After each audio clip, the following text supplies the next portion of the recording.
Anyway, welcome back to Yoshi's Island, Part 2.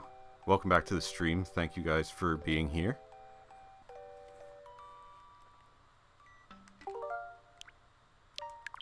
We last left off after 2 worlds, and now we're going to do 2 more worlds. I think we can swing that.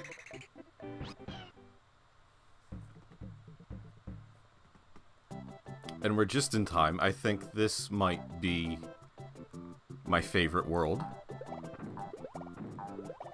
I don't know. It's a toss-up between World 3 and World 5. I really like this jungle world, but I really like World 5 with like the snow and the sky.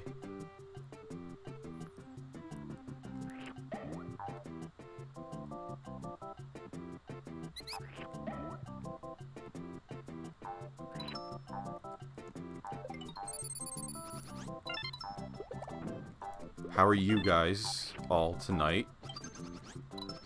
Thank you for stopping in. I told you I'd be back soon. It's only been a couple days this time, not 6 months.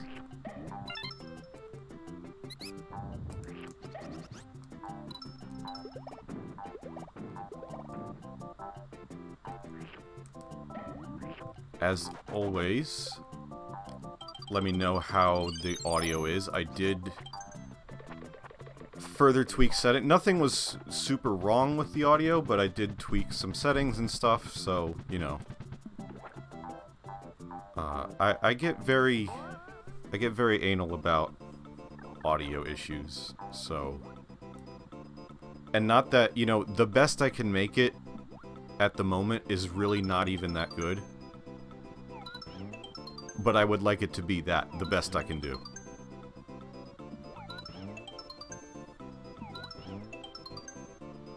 Doing just fine. Felt like shit earlier today, but painkillers fixed it. Well, that's good, at least. I mean, I'm kind of in the same boat. Will it let me chat now? It looks like it will. Hi, welcome. I put on like all those kind of newly added restrictions from Twitch for you know, with all the issues this platform has been having lately. They added some new like what would you call it? Not restrictions, but just kind of a fail-safe to make sure that there are not spam accounts being created that just kind of show up in your chat. And so I kind of went in and required stuff like email and phone verification and like an account older than, say, 6 months or whatever, which I don't think is going to really keep out any actual human being that would be here anyway, so hopefully no one has any trouble getting in, but I don't think. I think the settings are lenient enough while still being safe.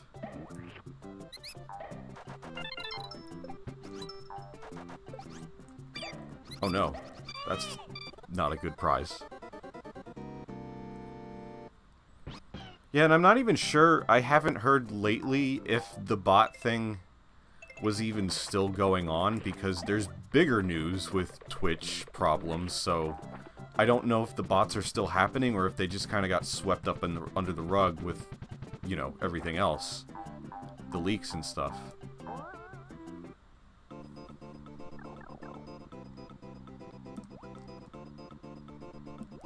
How do you leak? How do you let your entire site's source code get leaked? That is wild to me.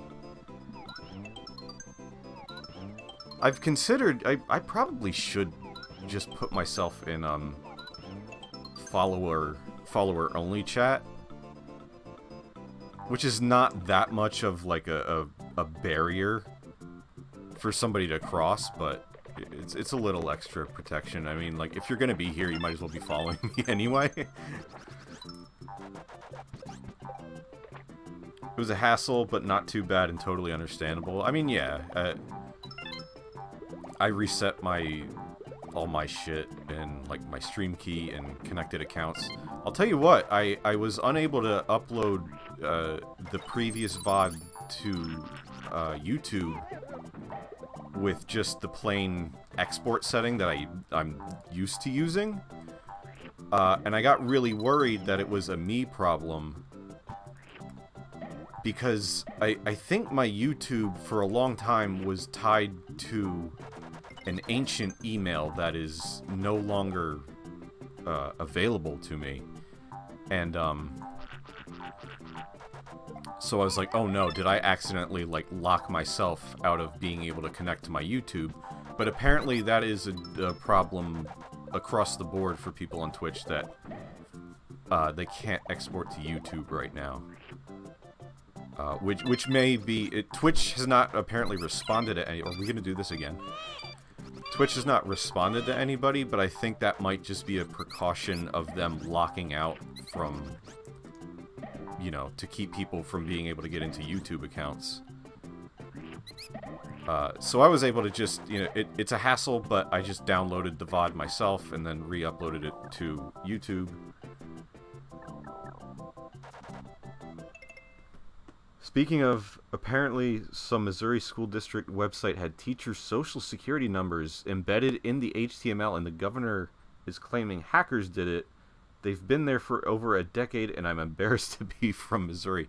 I saw something about that because something was trending of like hacking the HTML, or like the source code of the HTML, and like people were telling the governor that he was wrong, but I didn't look into it because I don't know, and I'm trying just to not look at too much news anyway, like...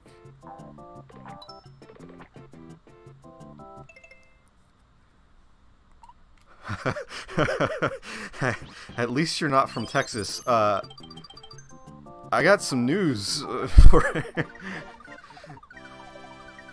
Yeah, Sam and Sean actually are from Texas.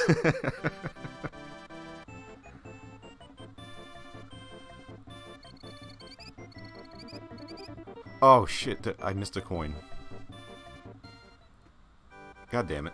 That is the first one. That is the first thing we've missed.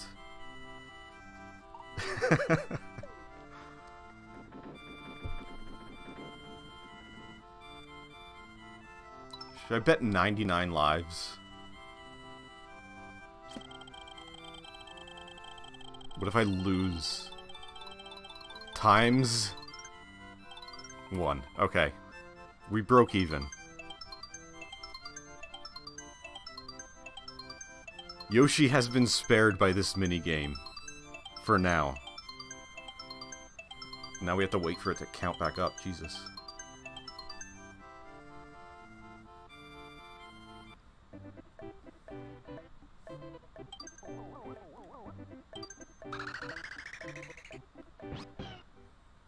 But yeah. B, thank you for joining. I'm glad you were able to catch the stream. I know you were asking about it last time. So, thank you for being here. I hope you enjoy. I hope I provide some suitable entertainment.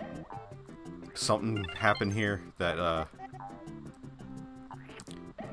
anything that makes somebody not want to leave, at least, is like, that's good enough for me.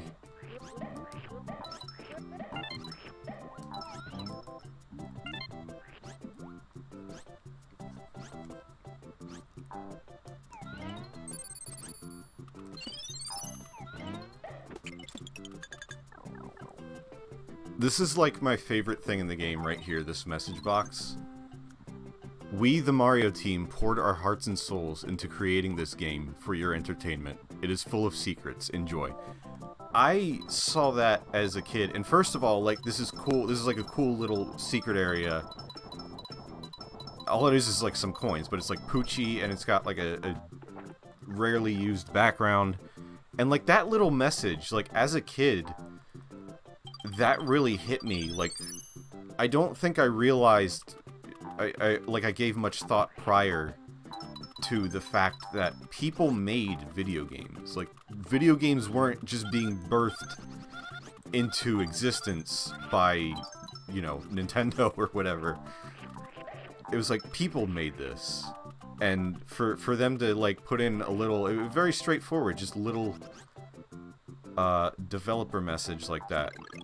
That stuck with me, like, forever. For a game that was already, like, on its way to being my favorite game.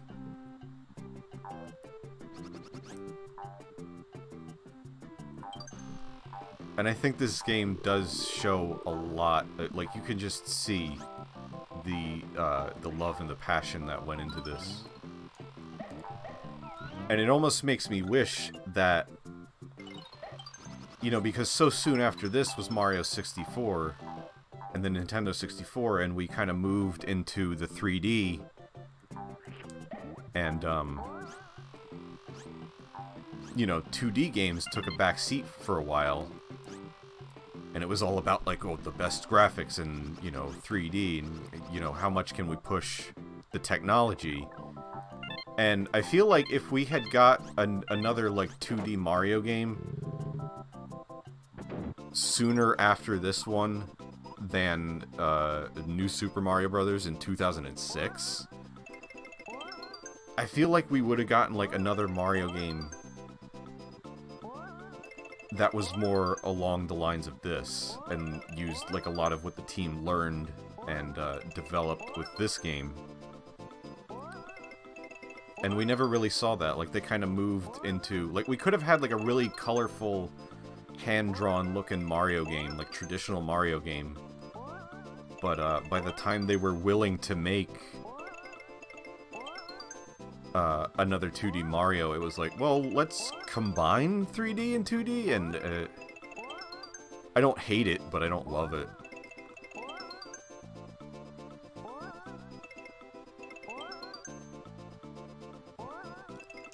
This minigame is just anxiety hell. This is why I have anxiety problems as an adult, because this minigame... Fuck! Right there. Scares the crap out of me every time. I'm like, no, I can hit the 4 buttons before the balloon pops, and no, I can't. And that minigame isn't even, like, based on, like, how well you can push the buttons in order. It's just chance that you just happen to, like, time it correctly.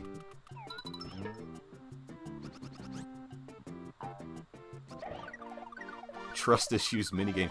It reminds me, do you remember the board game, I think it was called Perfection? And it was like, you started, like, a timer, and you had, like, the little yellow pieces, and you had to, like, fit them into the they were all different shapes, and you had to fit them into the appropriate slots before the timer went off. And when the timer went off, the whole board would just, like, shoot all, you know, it would, like, jump and shoot all the pieces out into the air. That was, like, again, anxiety the game.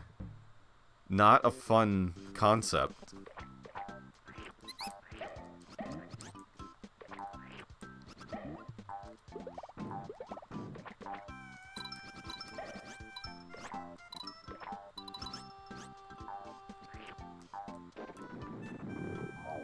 Sounds awful. It was surely one of our least played board games as kids. I got scared by my toast popping up. I could exactly, like, yeah. I'll be in the kitchen making toast, knowing full well, okay, I've set the toaster, it's going to go off. Be mentally prepared for this, and I am never mentally prepared for it.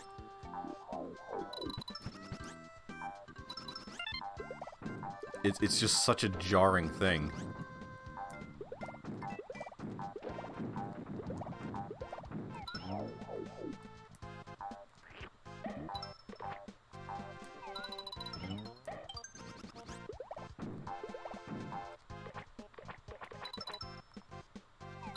I like this dude, but his name, Nep and Nut, is the stupidest name that they could have come up with. and it bothers me to this day. It's just like, let's invert half of the word Neptune. They should have just called it, like, Water Blarg, and it would have been fine. No, let's be weird. Get it? Neptune, like the sea, but we're not gonna call him Neptune. What's a good play on words for Neptune? I don't know, let me switch around a few of these letters. Nep and nut. Got it. Cut, print, let's go. What are we gonna call the monkeys? Grinders.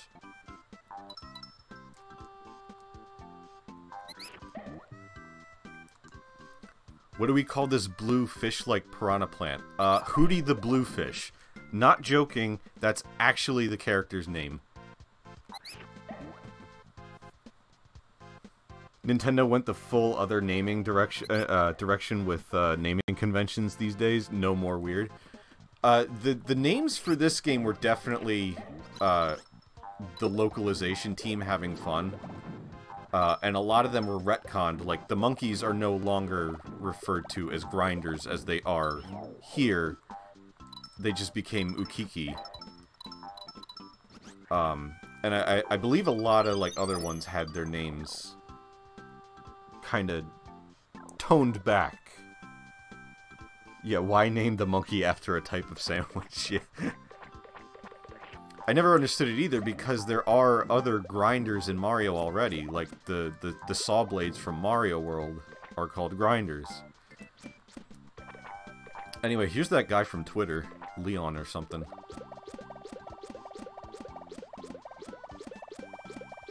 I don't know where... He's usually supposed to have some children, but I think because I have 6 eggs, they're not showing up.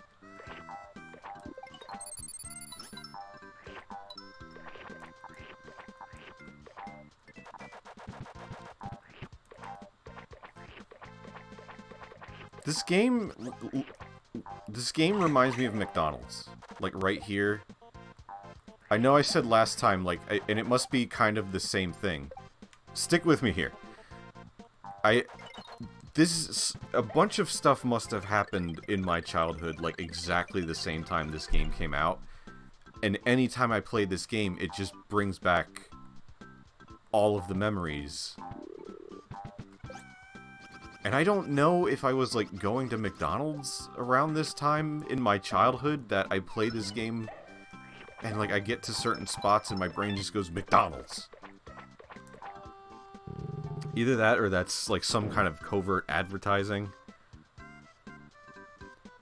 Gotta go, see you later. Oh, no problem. Yeah, thank you for stopping by. I appreciate it. Hopefully I'll see you again on another stream. But yeah, Yoshi's Island, you're loving it.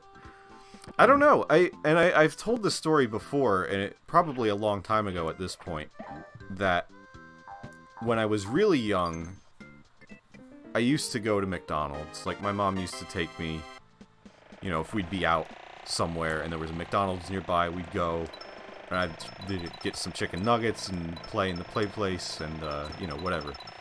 But after a while, like, I kind of didn't like, even as a young kid, and you would think young kids love McDonald's because it's just junk food.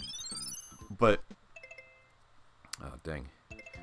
I seem to remember a point, even at a very young age, where I was like, I don't like, McDonald's is gross, I don't want to go to McDonald's. And we stopped going to McDonald's. And I want to say, like, by the time this game came out, or at least by, like, the time I had this game, I don't think we were, like, going to McDonald's anymore. So why I get that, like, in my head is very strange. But, yeah, there's just, like, certain areas in this game that, I guess, remind me of, like, going to, like, the play place or whatever. It's just weird association. Like, you know how they say, like, smell is the sense that is most attached to memory? Or, you know, something like that. In the sense that you know, you might smell something and it will bring up a memory in ways that other senses would not. I'm definitely not describing this right. Stream Brain is not good for trying to give scientific facts.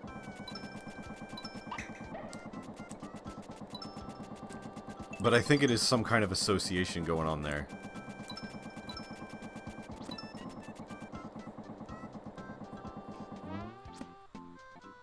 I wish I could go, like, back, you know, and at least figure out, like, the definitive timeline of my childhood for certain things. Because there are memories that I have that don't feel like they quite line up. And even, like, something as simple as, when did I get this game? I don't remember. I got it for Christmas. I don't remember which Christmas. Like, what year. I don't... You know, the game came out in 95. I don't know that I got it for Christmas in 95, though. I might have waited a whole year till I got it. But I wish it was, and things are so well documented these days with the internet and all, that, it is much easier to you have a record of everything now, and you can just look back and be like, oh yeah, on this day I did this. This is when I got that game. This is when I went here. And I don't have that for my childhood into the 90s. Hi, Zach. Once again, the NSD brothers have a Twitch rivalry. Oh, jeez. Yes, my brother is, again, as he was last time. We're streaming at the same time. This is a streaming household now.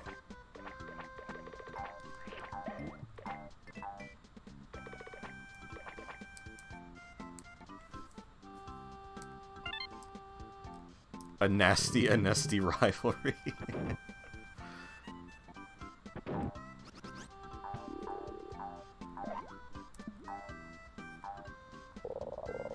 It's not, though. I mean, I know you... I think you were here last time, but he was in my stream while he was streaming last time.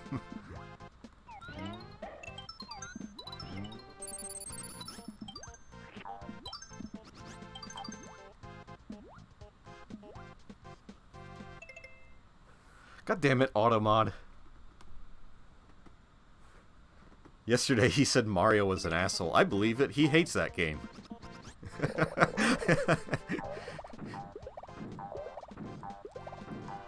He speedruns Mario World and he fucking hates it. And I don't blame him.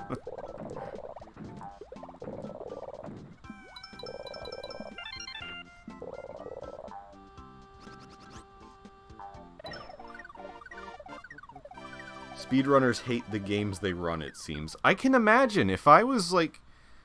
That's why I don't want to speedrun. If I love this game, and I love streaming it and playing it right now, the way I'm doing it, which is just casual, and it's like, I know this, I know what I'm doing. But if you ask me to, like, learn a bunch of strats and stuff, and, you know, that can, like, make or break, and you're gonna be resetting all the time, and, you know, that would make me hate a game. It would feel good to be able to do it, but it would make me hate it. I completely agree. I love Ocarina of Time. I will absolutely never speedrun it. I mean, I've tried to do, you know, half-assed speedruns. In the, like, without knowing any strats, just see how fast can I, you know, I know this game really well. How fast can I play it?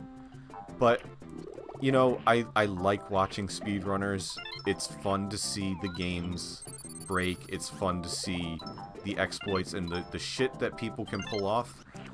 I have no desire to do that myself. I'm here to relax and play baby games. What's up, Gladius? How are you?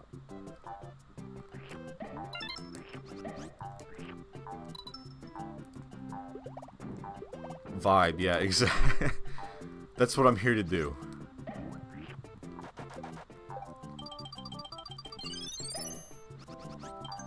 I think it would be too hard for me to, like, stream something like that as well. Like, on top of things? Like, it's already hard enough for me to play a game I know and then worry about streaming and talking and keeping up with chat and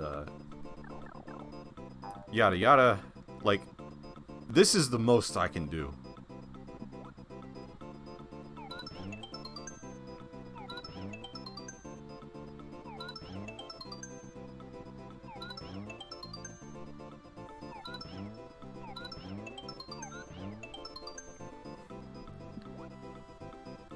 Doing well, can't complain. Good to hear.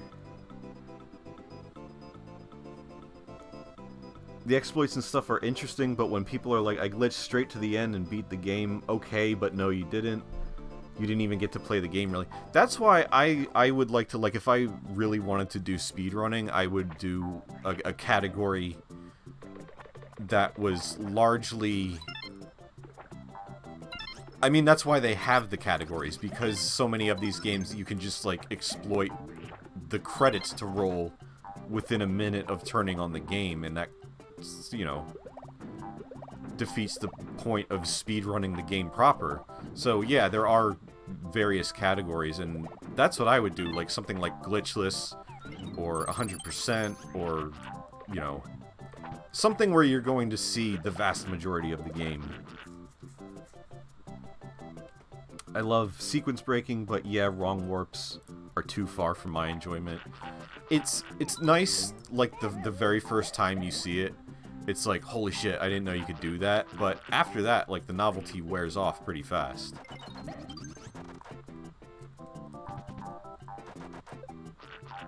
So I like somewhere in the middle.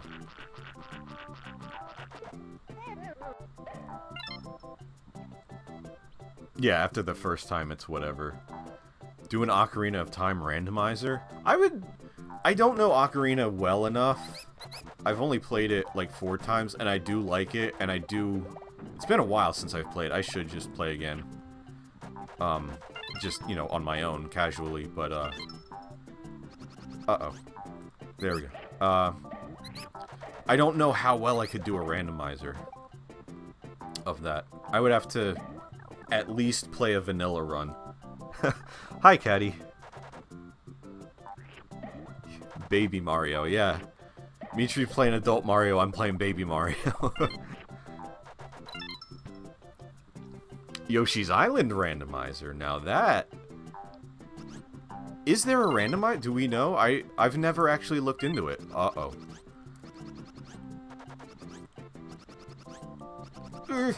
I don't think there's any way out of this.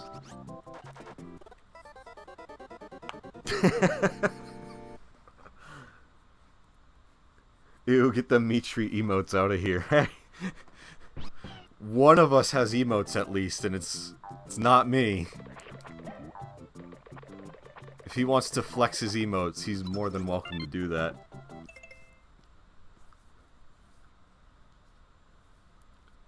Yeah, I don't know, I've never seen a Yoshi's Island randomizer. I would be kind of surprised if there wasn't something. But also, like, how much could you really randomize? Just, like, level order? Maybe, like, red coin locations? I don't know. I would love to see it. I would definitely give it a shot if it exists.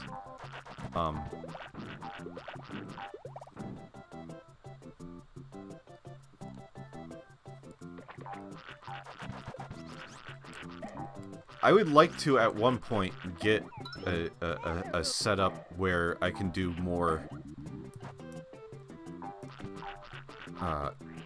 emulation stuff. Because I would like to do stuff like randomizers and ROM hacks, and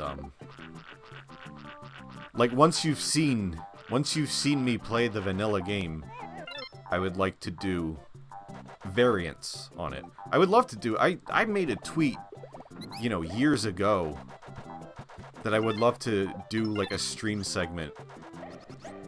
And this was very mean-spirited, but I was like, I would love to do a stream segment called Your ROM Hack Sucks. And I wouldn't do that now. God damn it.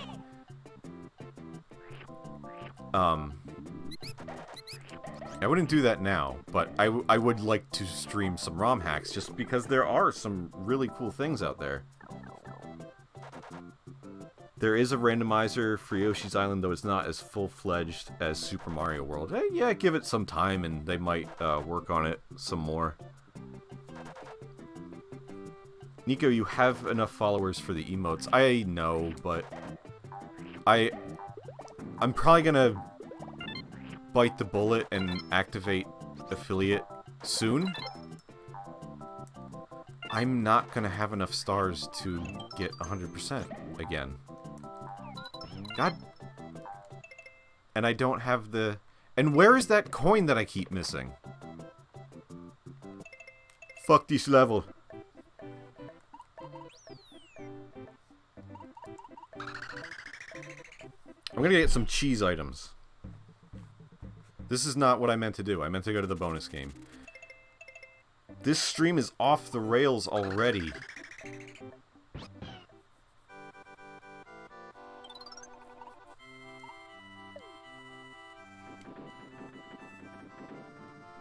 I've only done a few randomizers. I've done Mario World several times because that's a good time. It's not anything too complex. I've done Mario World. I've done Link to the Past once. I've done Mario Land 2 randomizer. I've done Mario 3 randomizer a couple times. That might be it.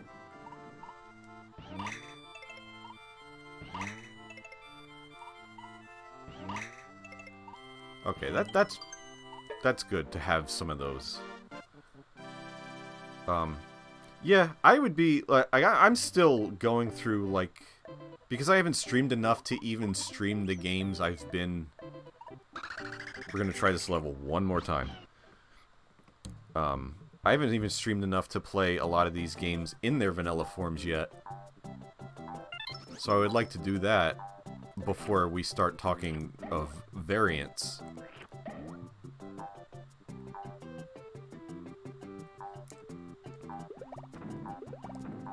Yoshi's Highland.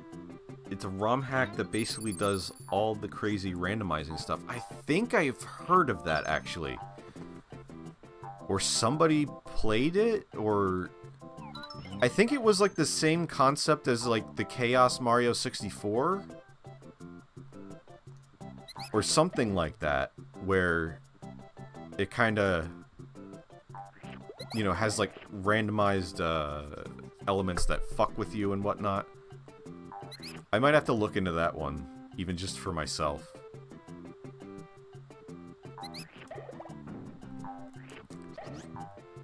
Also, yeah, Zach, like you said, eating the full-grown monkeys is a little weird. Just swallowing them whole. They feel a little too on the a little too close to the sentient side of things for me to feel like this is a morally correct thing to be doing.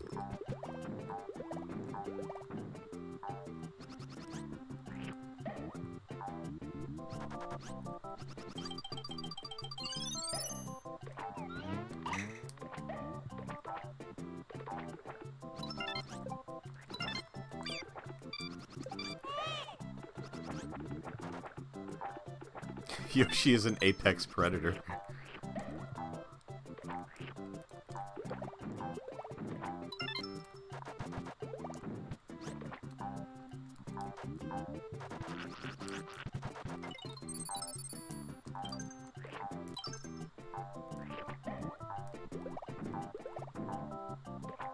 We're gonna get this. Third time's the charm. I don't know what the one coin I kept missing was, though. That's bugging me out. It might be... It might actually be like a despawning situation, though.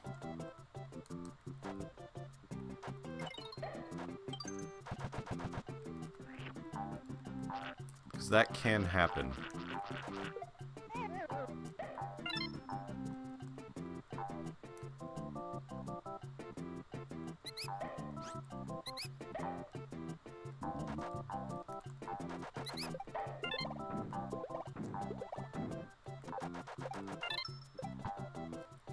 I do like, for the monkeys, like, unlike other enemies, they take, like, extra damage.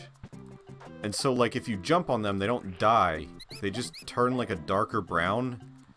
And also less aggressive, like, they start running away instead of attacking you. Which is a neat little mechanic that makes them unique. I must go. Well, thank you, Zach. I appreciate it. Appreciate you stopping by my brothers as well.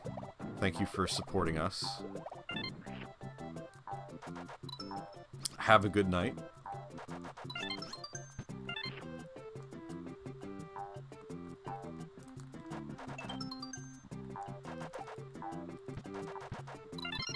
There we go.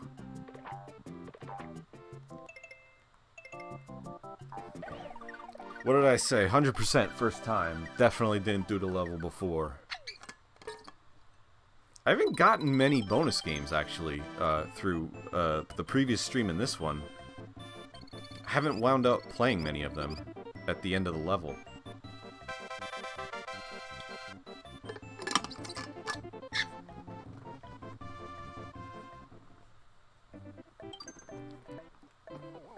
Okay, let's move on.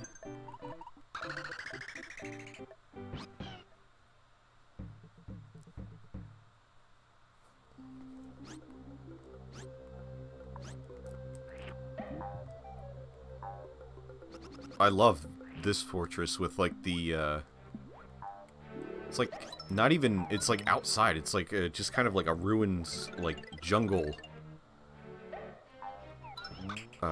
Half inside, half outside. This game is gorgeous. Like,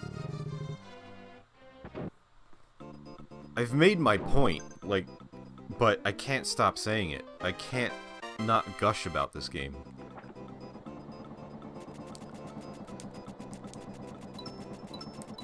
We all live in the yellow submarine.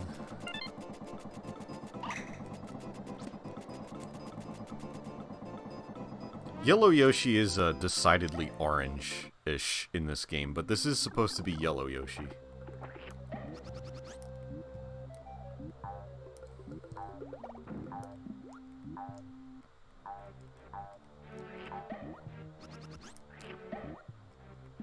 Okay, now I'm warning you, I've heard you singing our music on your stream. That is copyrighted material. All parodies will be tossed by the 25th of October. Peace and love, peace and love.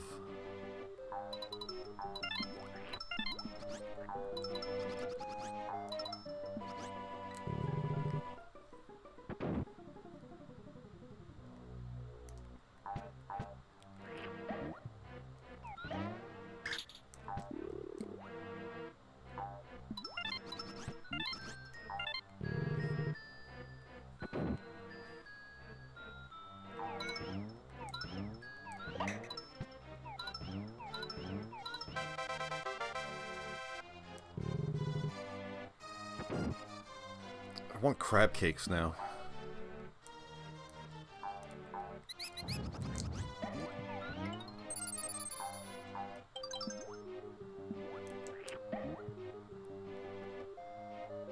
Same.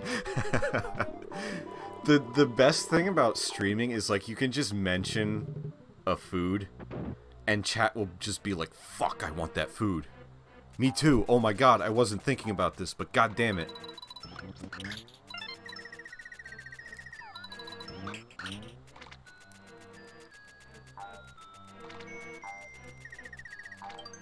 That happened to me recently, too. Like, I was watching one of Vinny's, and, he was like, okay, I'm gonna go. I have, like, a thing that I'm gonna cook, and I forget what it was, and it sounded amazing.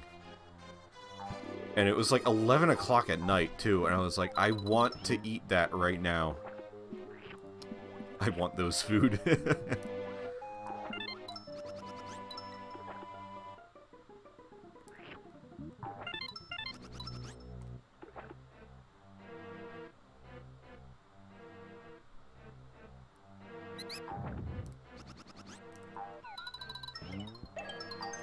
Food is the great equalizer. It is so easy to talk about because anybody can talk about it. Everybody wants to talk about it. I love that if you ground pound these shy guys up here. One sec. If you ground pound while they're carrying the bomb, well, they make them drop it and they all, you know, freak out or look sad.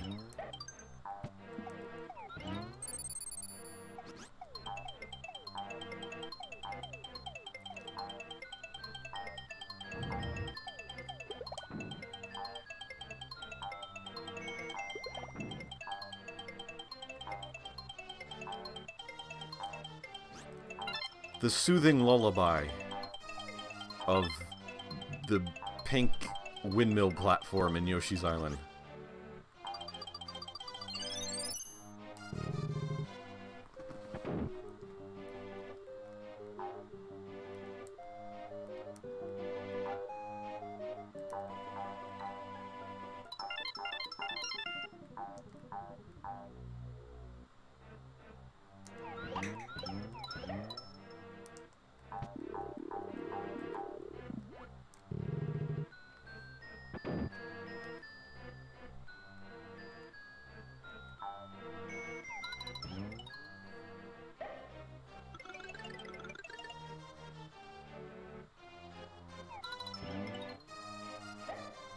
I had to, and I'm wondering if it's going to translate into actual stream as opposed to video. I had to put like a little bit of a delay on my mic audio because it was not properly... Oh shit. It was not properly syncing up with the game audio. And so occasionally I would react to things in previous streams before they even happened for you guys. And I think I might have fixed that.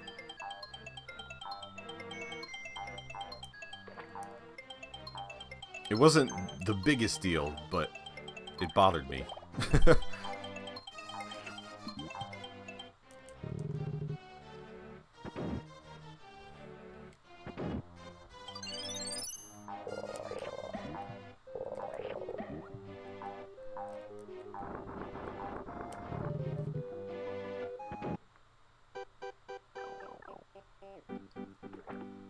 And now, ladies and gentlemen, it is time for the best or the worst boss, depending on who you ask.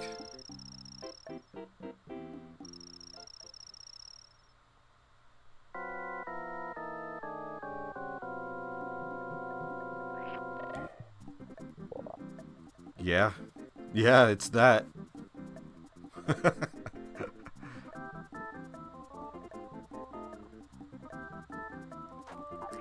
It's actually a super easy boss.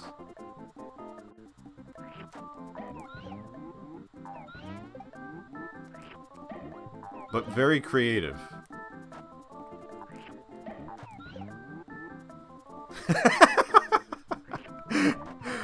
I'm debating if I should read that out loud. You know what? Fuck it. I'm reading it. That face when no moss shot.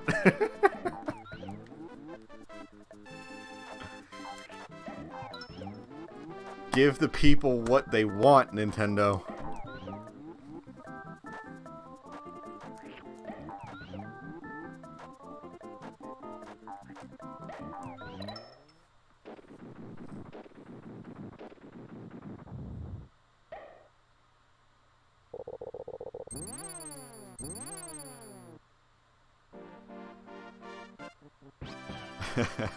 Yeah, oh boy. Yeah, a lot of really innocent things that can go way in the other direction.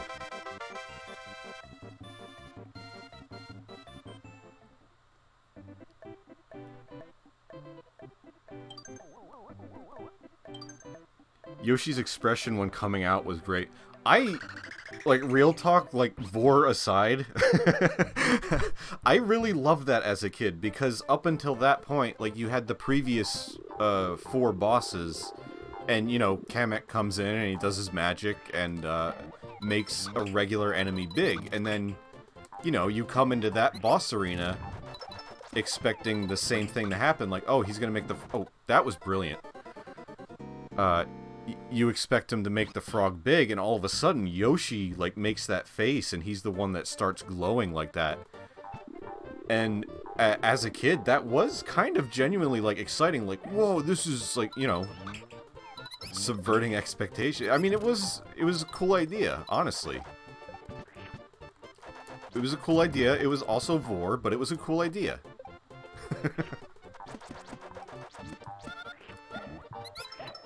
I wonder if there was, like, anybody, you know, just kind of lurking, viewer-wise, who has just absolutely left now. They weren't in chat, but they are never going to be in chat now.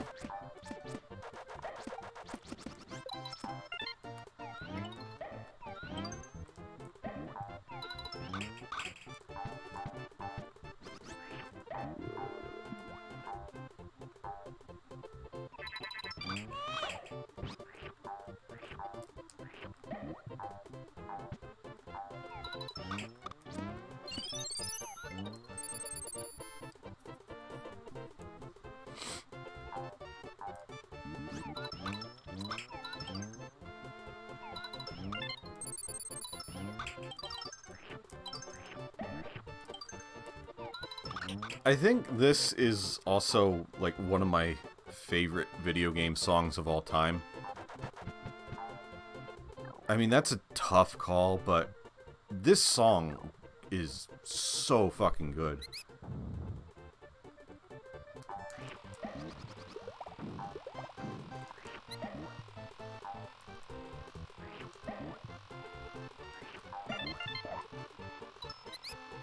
I mean, great soundtrack overall, but this song in particular, I think everybody looks back to this as, like, a high point for, I mean, the Mario series for Koji Kondo. Can't forget about Bowser's Vor story, too. Historically, there has been a lot of vor in Nintendo games.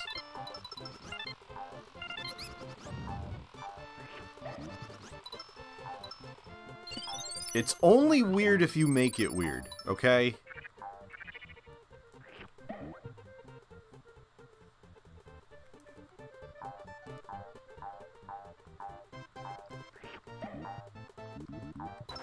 I want to see the people getting upset at, like, fucking Pinocchio because he gets eaten by a whale. And they're like, no, you can't do that, that's a fetish!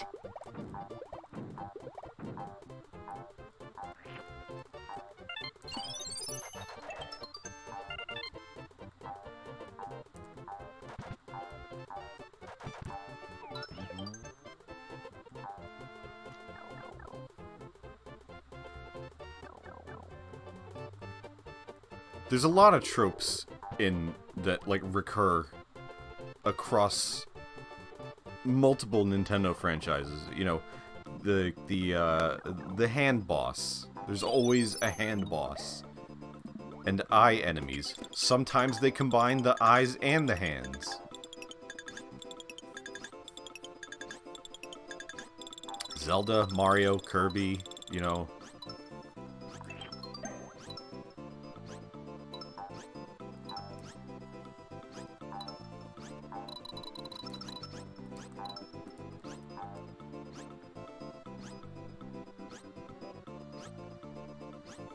Just wait for Wario Vor.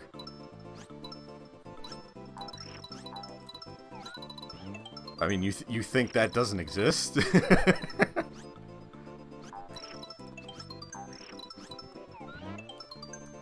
There are people out there making that happen. I'm sure of it.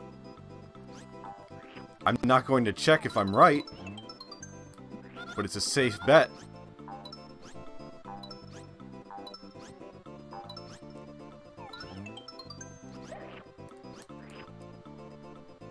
Oh yeah, that is in Smash Brothers. That's literally one of his moves.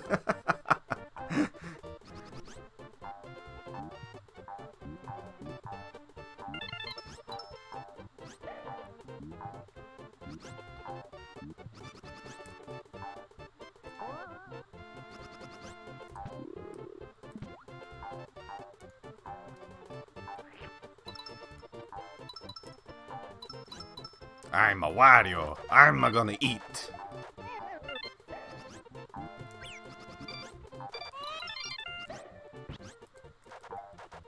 That was a slick move, not gonna lie.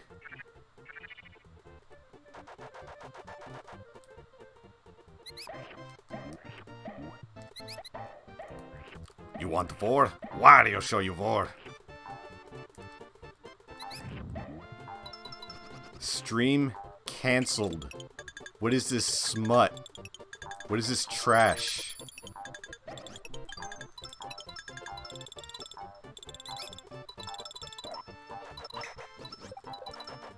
Thank God nobody's watching.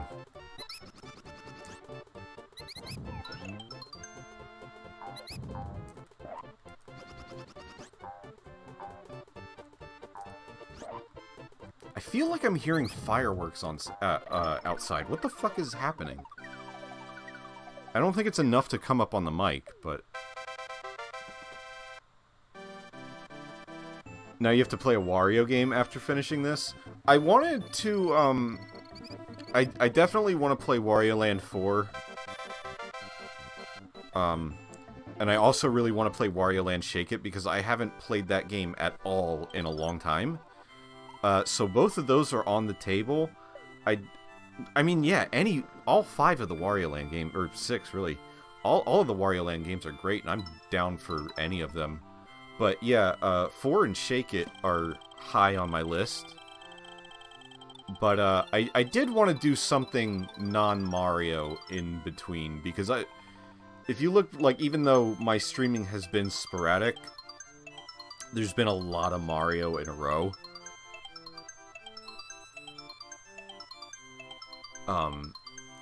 So I'm thinking of, I mean, who gives a shit? But also I'm thinking of doing at least one other game in between this, and maybe I will do something else and then go to a Wario Land, because Wario Land is a great time. I love all of the Wario Land games. 4 might be a single stream, even. It's not a terribly long game. But I really would like to return to Shake It, just for, you know, I love that game, and it has been much longer since I've played that one. But, yeah, we'll see. I'm not sure what I want to... The only other thing I was, like, thinking, non-Mario, I kind of want to stream GoldenEye. So I might put that on the table. Oh, Shake It is beautiful. And we will never see anything like that again.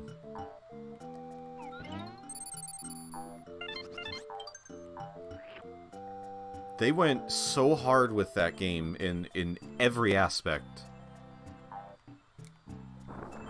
It is sorely underrated.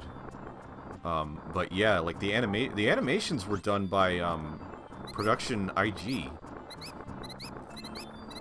who you know, famously animated you know, a number of anime, I believe, but I know them from Fooly Cooly. And so that was kind of wild to see in the late... it was late 2000s, right? Because it was the Wii. I think that game came out like 2008.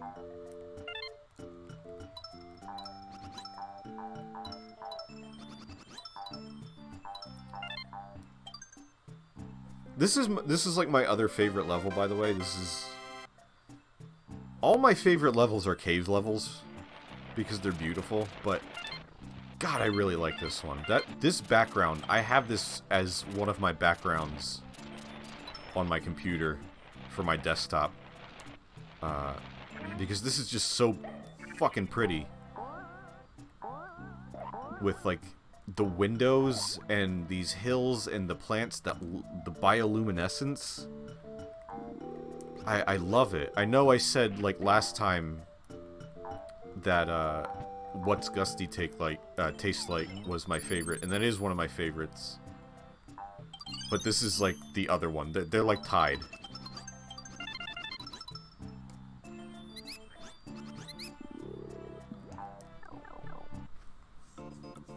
Cave themes are always tops, yeah. Especially in this game.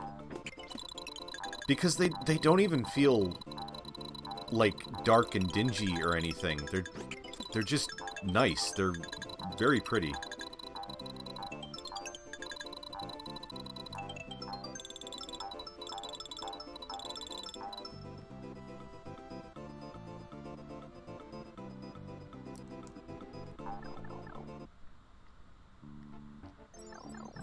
Plus, this is, again, a really nice, the music for the caves is really nice. Sonic? What are you doing here?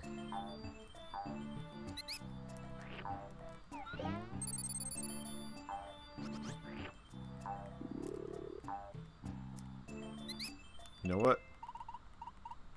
Gonna take advantage of that POW block.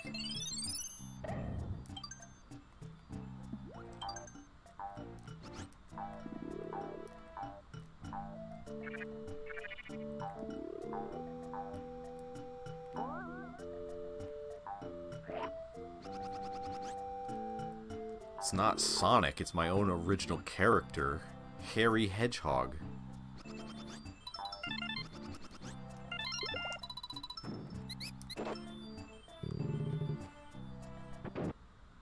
Uh-oh? What uh-oh?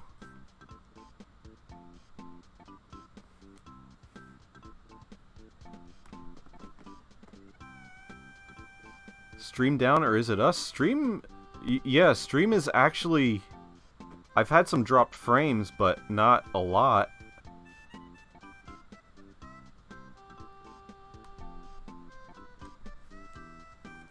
There was a chug? I don't know. I wish I could, shit, I didn't mean to do that. I don't know when those frames were dropped. It's an insignificant amount. But, I don't know if that happened just now when you guys experienced it, or, if that was a while back. I'm gonna keep an eye on that, though.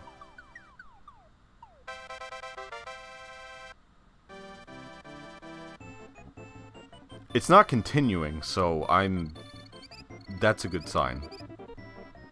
But, yeah, do let me know if there are... What, can I stop getting roulette? Can I get some items?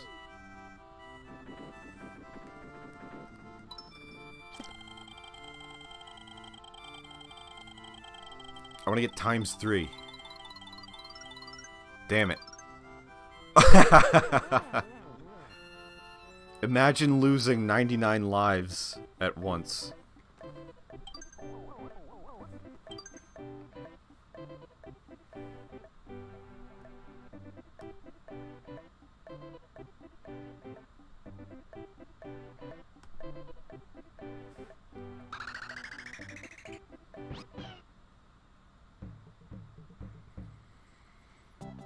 Monkey's favorite lake.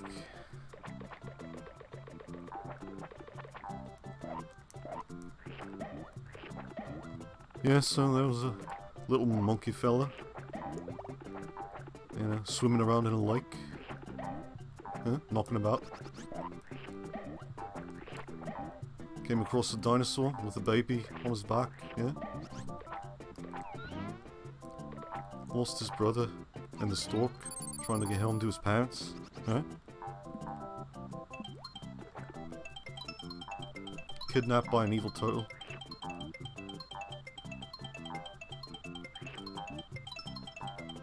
Carl, you're talking shit. You're talking shit, mate. Absolute bollocks.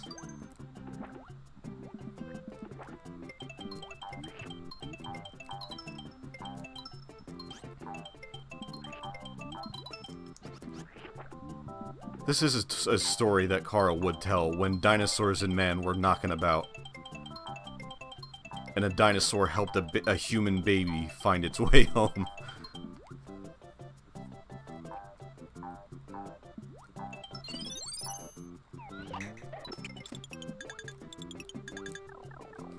Yeah, 99 Yoshis just extinguished from the island.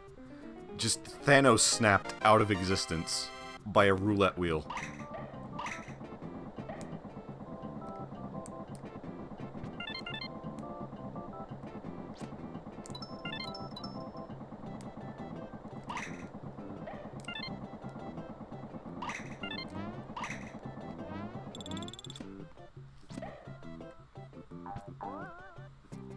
More powerful than any Koopa. Yeah, Bowser needs the Infinity Gauntlet.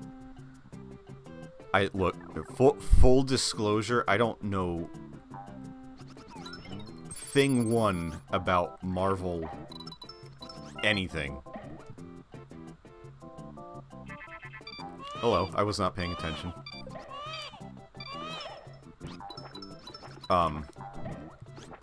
Anything I know about Marvel and Thanos and any of that is just via memes.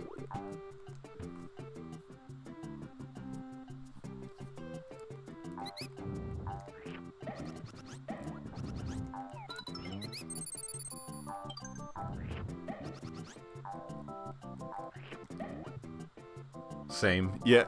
I mean, yeah, I'm not alone. I know a lot of people where it's kind of like all or nothing. They're either way into the Marvel stuff or they know nothing about it. And, you know, I was never into, like, comic books and stuff, like superheroes and whatnot. I never had any interest in that growing up or anything, so there was none of, like, that entry point. And, I don't know, I don't like superheroes, I don't like action movies. I barely watch movies. But people are passionate about it.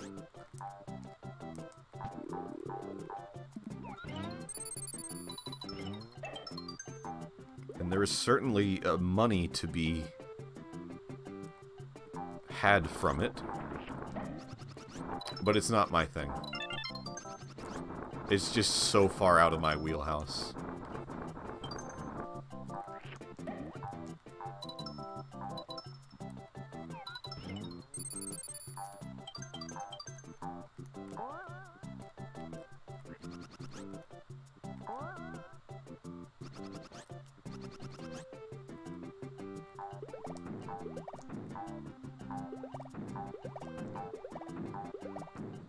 There's nothing there. Well, I mean, there's right there, but... Weird flex, but okay. There's supposed to be a watermelon around here. Oh, I see it.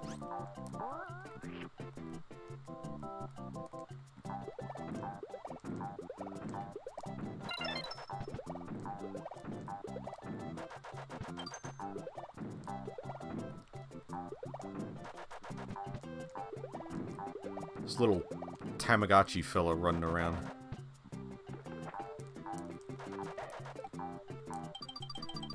There's too much to watch and not enough interest on my own part to even begin to pay attention to a cinematic universe. I mean, yeah, exactly. I'm not... If it was like a one and done sort of thing, like you could enjoy each one just on its own and not have to worry about lore...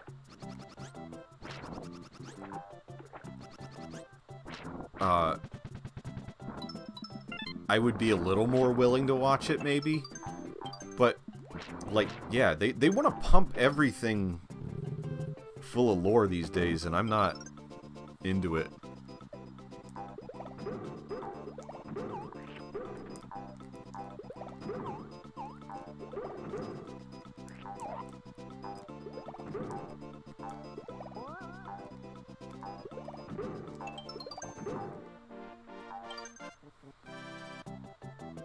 It's like people asking me to watch One Piece.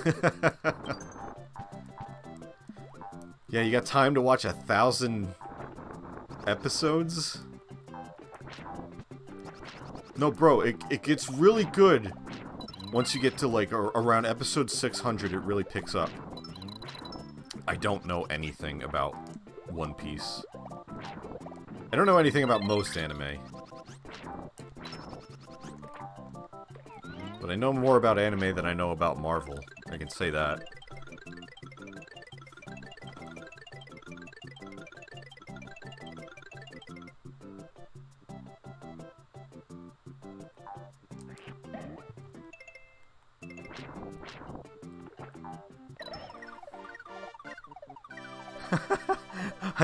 I just know stretchy guy and big boobs. I mean, the latter part describes 99% of other anime anyway. It's the stretchy guy that's unique.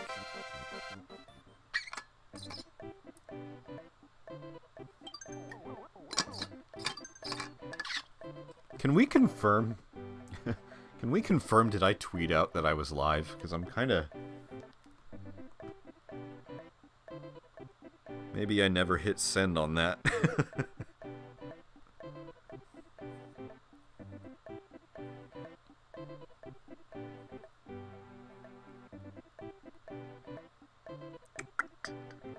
Oh, I did.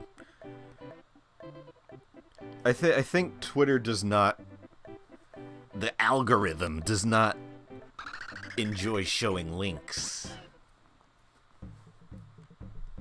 Oh well. I like these little fucking mountains in the background. When my brother and I were little, we used to say that they were posing for a family picture. They just look like they're all kind of crowding around together. It's cute. And then you see like mountains and it's like, what happened with Mario games? They used to put eyes and faces on like everything. And then they just completely, like, put the kibosh on that. No more eyes. Clouds have to look real. Bushes, real. Mountains, you can have a fun shape, but if you give them a face, you are out of here.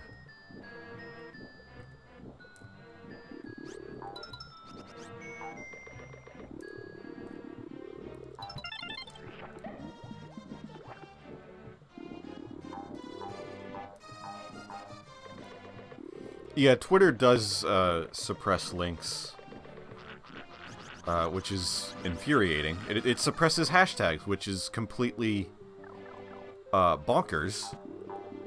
Because then what's the fucking point of a hashtag?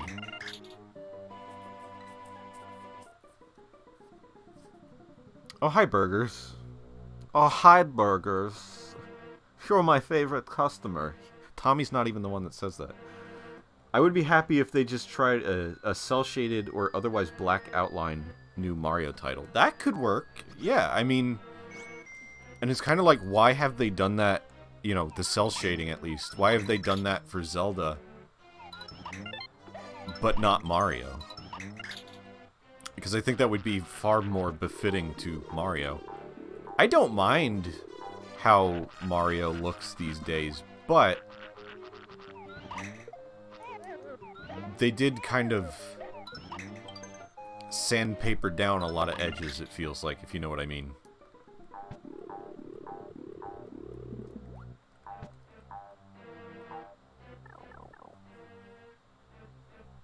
Yeah, I mean, who the fuck knows what... I think they're afraid to do, like, different things because it's gonna, like, scare people away from Mario. As if Mario can't stand on his own merits. As one of the most... Excuse me. As one of the most famous franchises of all time.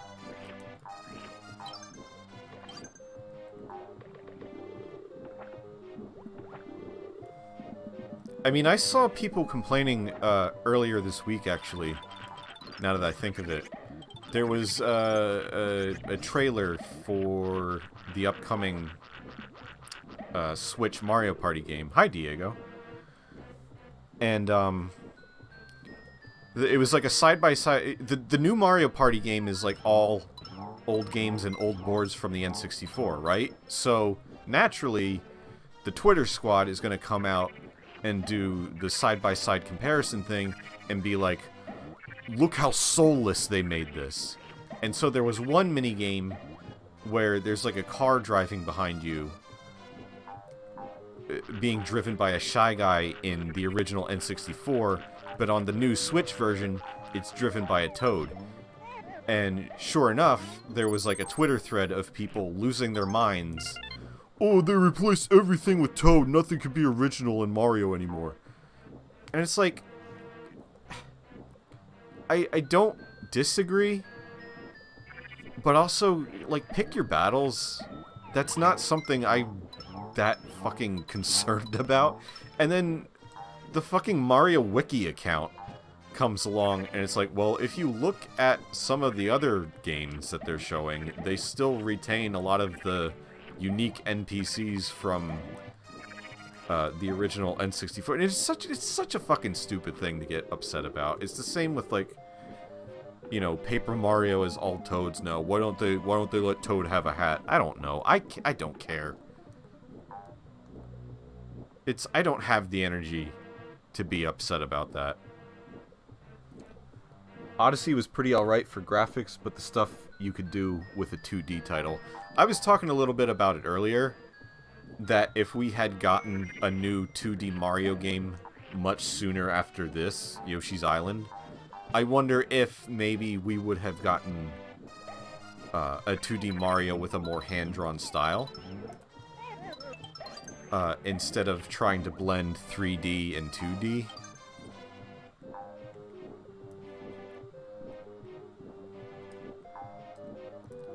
And that's another thing people complain about, is that the new Super Mario Bros. Games are very bland, and I agree, but also I don't care that much. Would it be nice to have it look different? Yeah, but they're also still really good games anyway. It is funny, though, if you look at beta screenshots from the original new Super Mario Bros. For DS from, like, 2003, 2004. That was really just a tech demo back at that point. But some of the backgrounds in that early prototype were very reminiscent of Yoshi's Island. Now, I don't think the 3D models meshed well with this kind of background style. But if they had kept that style for the entire game, I would have loved that. Super Princess Peach did a better job of doing that than New Super Mario Bros. Did. Okay, so this boss has a secret cheese. And I'm going to show you. I'm going to show you the cheese, and then I am going to fight the boss for real. Why? Just because I fucking can.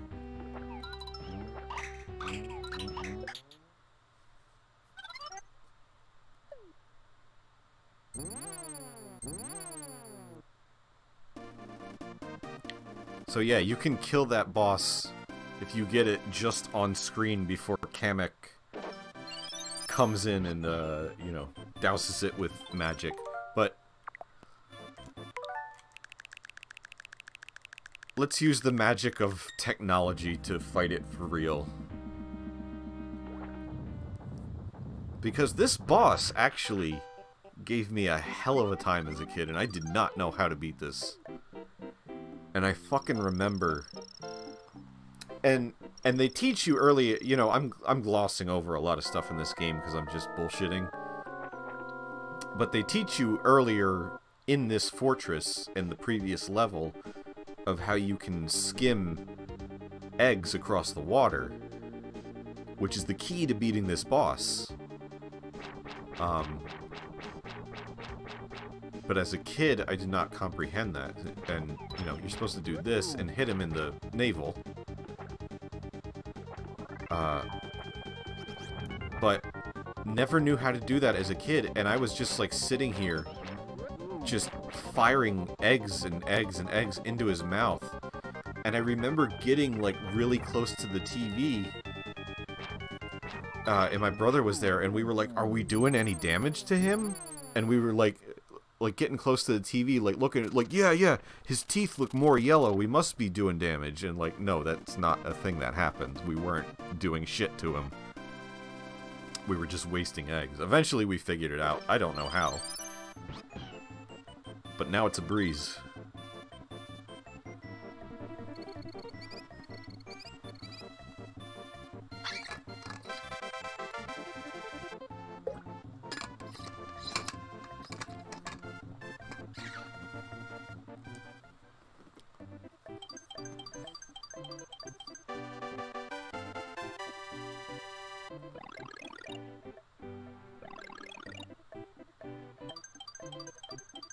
So I'm not a fan of this next level. This extra 3 is not one of the more friendly levels.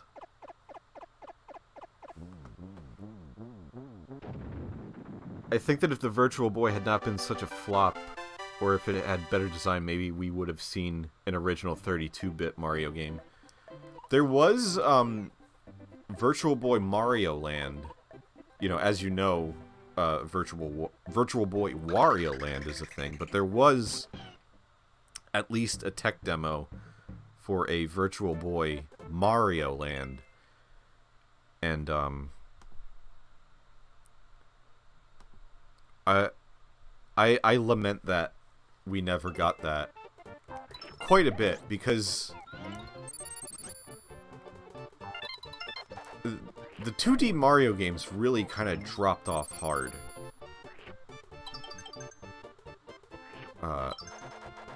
And it was like Wario became the one to be doing the 2D platforming. And I do wonder, yeah, if the Virtual Boy was better, if that game had come into existence, we would have yet another 2D Mario. But would 2D Mario have just continued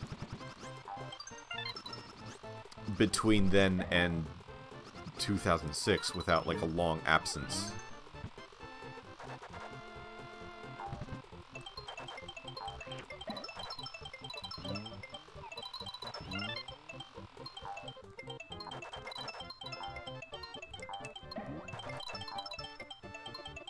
And that little demo had, like, some interesting ideas, too. Like, well, I mean, you know, you could go into the foreground and the background, which is the same kind of thing you can do in Wario Land Virtual Boy. But it had, like, top-down Zelda-style segments, apparently. Oh, no. It's bizarre that we didn't get a new main 2D Mario on the GBA that wasn't a port. Wario 8 well on handheld, but Mario just got ports. Yeah, I mean, and I think because Nintendo knew, and don't get me wrong, I was super excited to have Mario 2, Mario 3, Mario World, and this portable. That was exciting at the time, but yeah, I mean, in very Nintendo fashion, they knew they could just pump out the ports for these things that had never been on a portable system before, and just go with that. And in the meantime, yeah, we went so long without a 2D Mario game.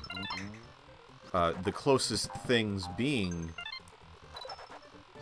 you know, the Wario Land games. And on the GBA, like, the closest thing to an original 2D Mario was Mario vs. Donkey Kong.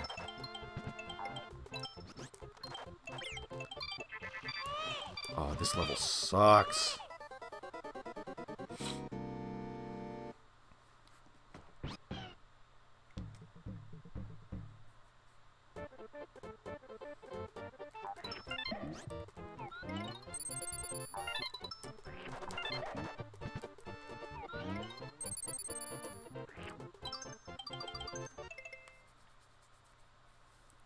Yoshi's Story, if you want to stretch. Yeah. Yoshi's Story was a thing.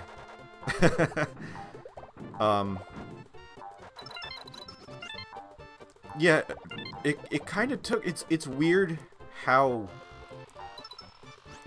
And I love the GBA. The GBA is one of my favorite handhelds. Just from a system standpoint. But, yeah, like, not a whole lot of Mario on there. And the 2D platformer revival kind of came around with the DS and the Wii.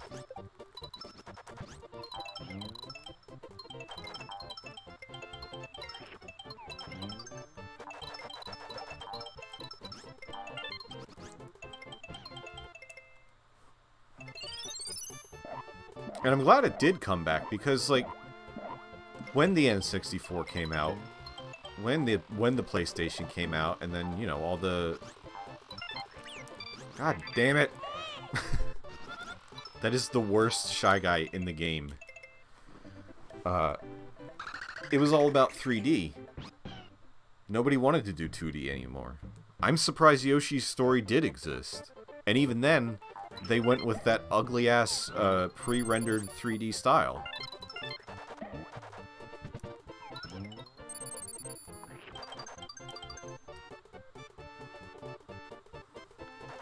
So aside from, like, the GBA and, like, a couple originals and a lot of remakes, 2D platformers kind of died for a while.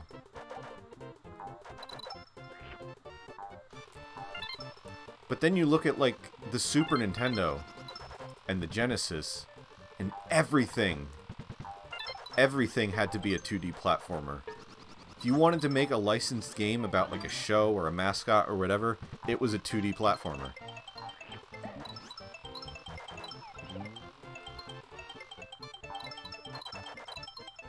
Was it good? Was it bad? Doesn't matter. It was a 2D platformer. There was a shit ton of them. And then it just stopped.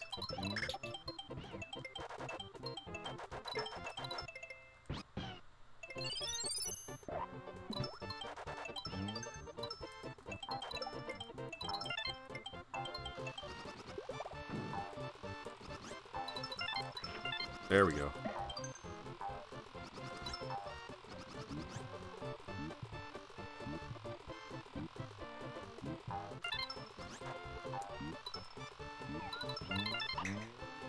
Yeah, you gotta watch those flying Shy Guys with the red coins, because they'll spawn before you're even close enough to see them, and then you might get on screen and they're already ready to leave.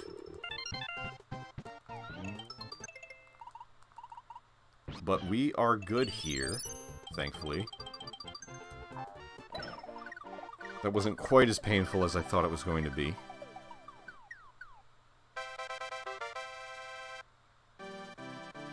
And then the platformer would be the same labyrinth-style layout of Decap Attack. That was the problem with a lot of 90s platformers. Yeah, they went for... I can't think of a better way to describe it than the way you just did, the labyrinth style. I hated that. It wasn't just kind of like a side... Like, I'm all for, you know, not making it terribly linear, but also... Most of those games were just bad, and then on top of that, they didn't know how to design the levels, and then they want to go for that over-the-top labyrinth style, and it's like... It just got confusing and frustrating. Dennis the Menace, Wild Woody, Radical Rex, all those that had spaghetti platform style. I mean, even Cool Spot is kind of like that. I think, not all of the levels, but I believe some of the levels are kind of just all over the place. It's a little more linear. But, god damn it.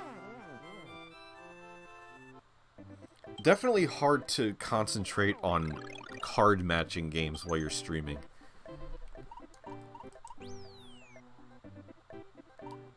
Anyway, time to move on to World 4.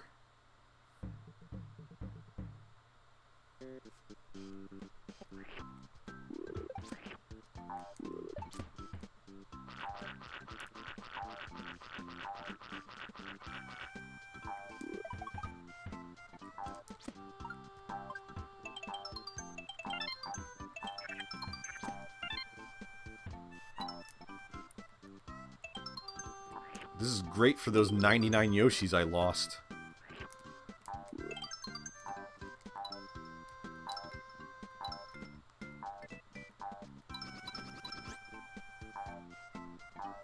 This seems to, like... Not all of the worlds in this game have a theme, really. Like, the previous world was like the jungle world. But Worlds 1 and 2 don't have a theme. This doesn't really have a theme. World 5 is half snow and half sky. And then, like, World 6 is Koopa World. But otherwise, there's not really, like, set consistency in the levels. But the one consistency I see throughout World 4 seems to kind of be like they were going for, all the levels seem to have a sunset and autumn foliage.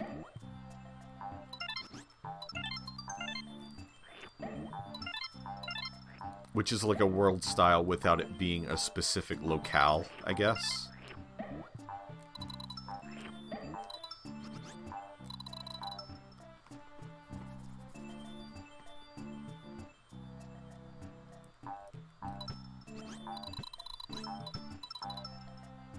I'm trying to think of like some of those platformers though that I may have rented as a kid. I definitely remember renting a Rocko's Modern Life game, and I remember very little of it, but I will bet you it had that style. Some Tom and Jerry games, Pink Panther game. The only thing I remember about that Pink Panther game was there was like a level where you would like swim through giant straws.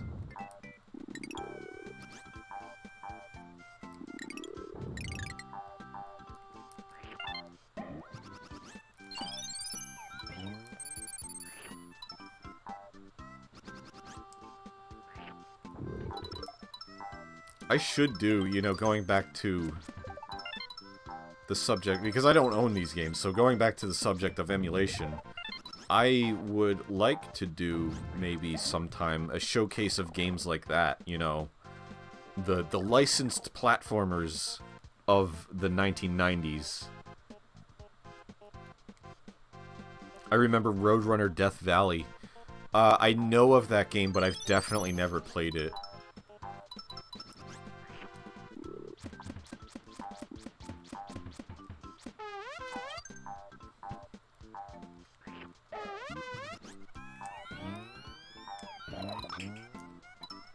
Touch Fuzzy, get fucked.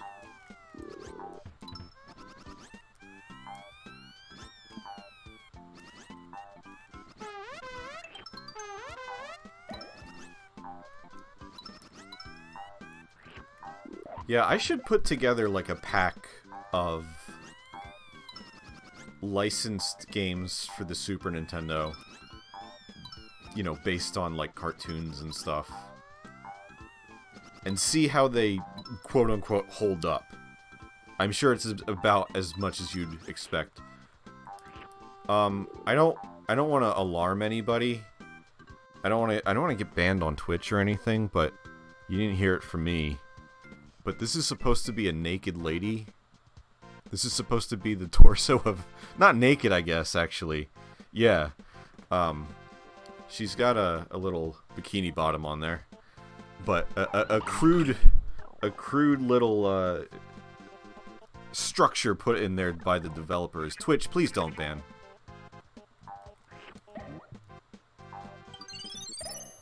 I did not mean to show chat booba on Yoshi game.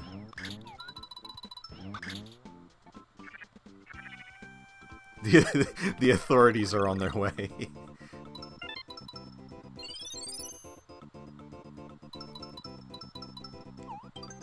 They did a similar thing in Kirby's Dream Land 2. There's like this one room, I think, where you're like kind of like falling vertically, as opposed to when you fall horizontally. No, there's a vertical room with a structure of blocks that make up, again, the torso of a woman. and I believe they straight up gave that nipples. If I remember correctly.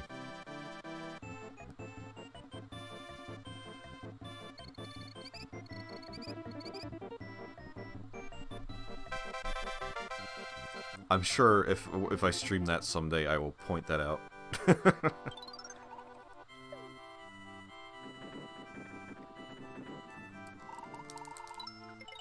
Cool.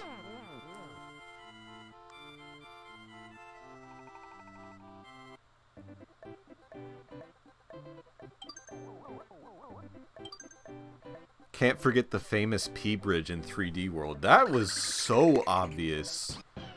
To the point where, and I know I talked about it when I streamed it, but they had a chance to take that, they had a chance to adjust that, and they didn't. But like I said, if they did in fact, you know, change that, then they are acknowledging that it is in fact a penis.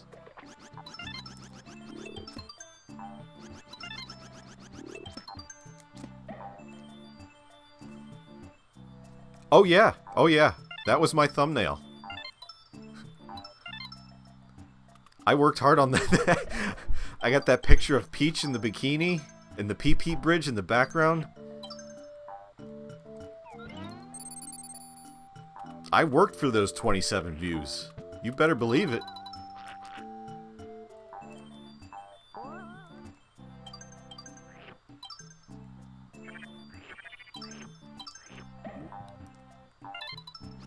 I do what I think is funny, and if you happen to be along for the ride and you enjoy it too, then that's fantastic. Otherwise, I don't care.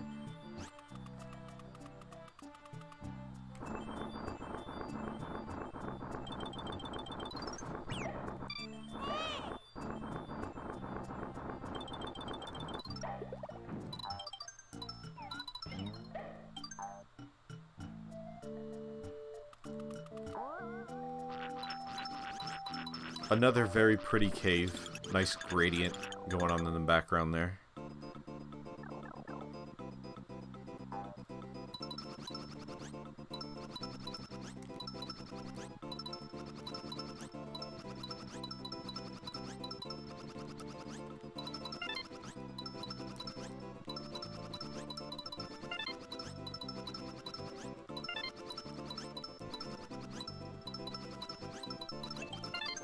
Love all the bonus rooms in this game too. Like, and there's so many that aren't even necessary for, you know, getting 100% on the levels. You know, bonus rooms that you can just find and get 1-ups and coins.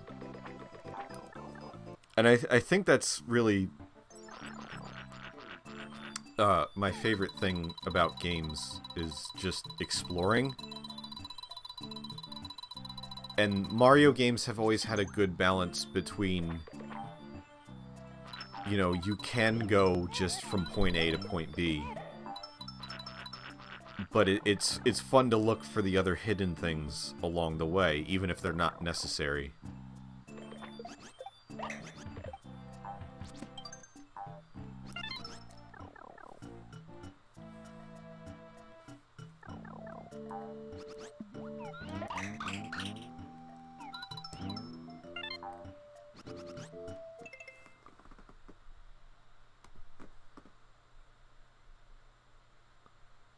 Still have a couple, like, not a big amount, but I have dropped more frames since last time. It might just be, like, minor hiccups. I hope it's nothing major. Obviously, the stream hasn't died, but...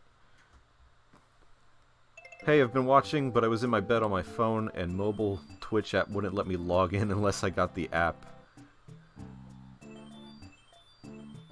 But my computer is on now. No problem. Thank you for joining again, Ben. Good to see you.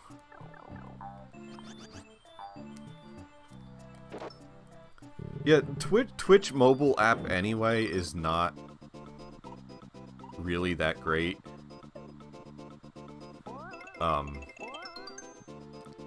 It's better if you don't need to chat. Like, if you literally just want to watch somebody and just kind of have it on your phone or your tablet or whatever, then it's fine.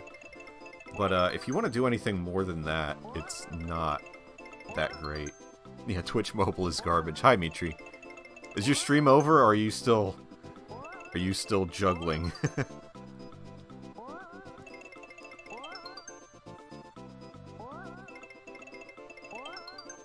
I think the drops are just internet farts, most likely. I'm pretty sure last stream I had like 0 dropped frames, which is excellent. But if it's that minor, I'm not worried about it. Like, I don't think it's enough that you missed... that there are, like, entire minutes that are blacked out or anything, obviously.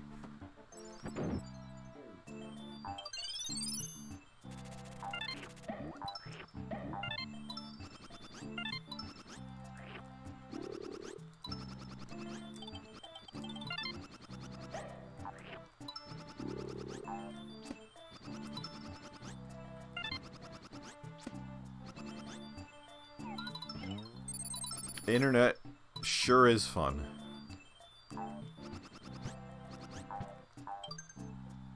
And I am always grateful when I'm able to get through an entire stream with no issues. I mean, internet or otherwise. Other technological bullcrap.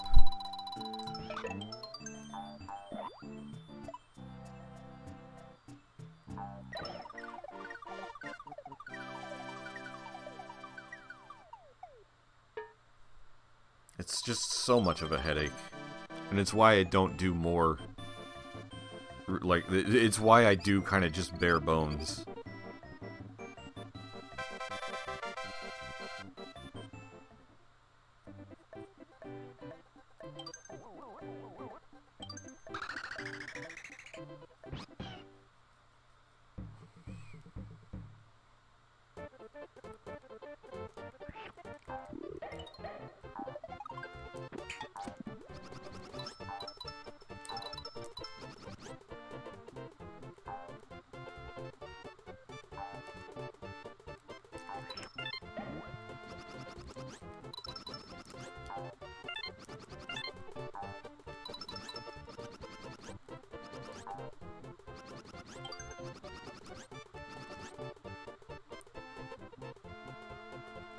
We still need a live a live 2D avatar of just your mustache. Just a floating mustache. I've seen some people, you know... Obviously there's the whole VTuber thing. I'm not interested in doing that. But I've seen some people kind of have... you know, like a drawing that just kind of animates a little bit when you're talking. And I'm considering maybe doing that. Like, literally just a couple frames of, like, a mouth opening up that I've seen a couple people do. But I don't know if it's kind of... I don't know if it's the same thing as the VTuber stuff or not. Or a mustache wearing a checkered cap. I mean... I've said this before, and, like, I kind of would... I go back and forth. I kind of would like to have face cam, and other times I kind of like the plainness of it literally just being gameplay footage and my voice. I mean, the one real advantage to having facecam for me would literally just be to show off my mustache and to be like, look what shirt I have on today, or some, you know, some vain, pointless shit like that. So it's really not necessary. I don't mind keeping it the way it is now, but I have seen those, you know, again, not the fully animated VTuber avatars, but the, you know, a static image that will, like, light up or something when a person is talking. It's like VTuber, it's like VTuber Lite. It's what people were doing a little before HoloLive took the internet by storm. And I mean, I've seen people too. I think Jackie was doing it before she started doing an actual VTuber rig. Literally just a drawing as part of the stream layout, just a drawing of herself. And I've seen other people do the same, you know, just a drawing of them, like holding a controller or something. And I thought, you know, maybe that would be nice to have, just to kind of differentiate the layout and make it unique. But I'm not that concerned about it. Again, like, this fucking piranha.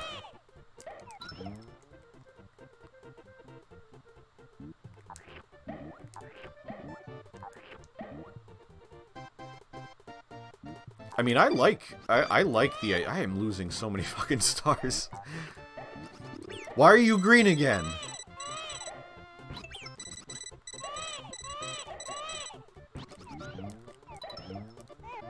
Yes, get fucked.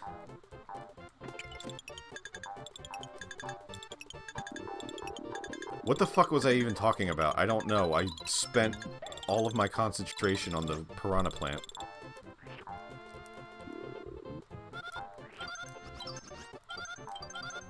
Oh, yeah, like, I like the concept of V2. God damn it. Guess what? We're going this way. Fuck you. Fuck that guy. Touch Fuzzy, get fucked. Holy shit. I'm not even gonna have, like, enough stars. I'm gonna have to use my items.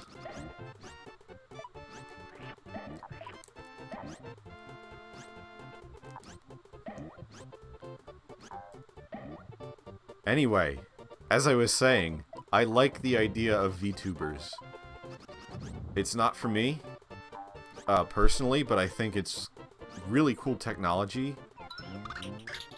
And I think it's an interesting way to, you know, kind of present yourself on stream. And it's neat having seen that kind of, like, take off recently.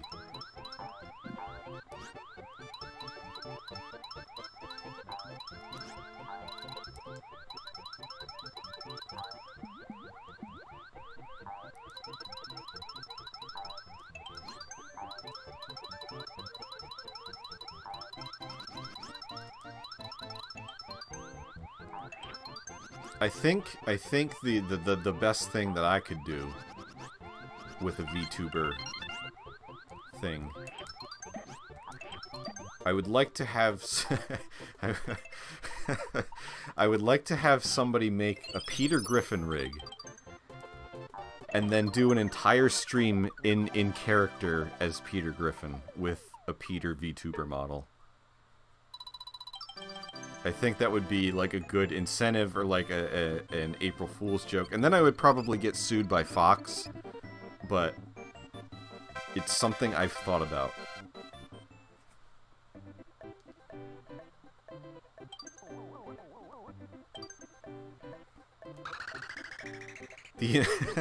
I missed that. The inflation police. What other fetishes are we gonna hit tonight on stream?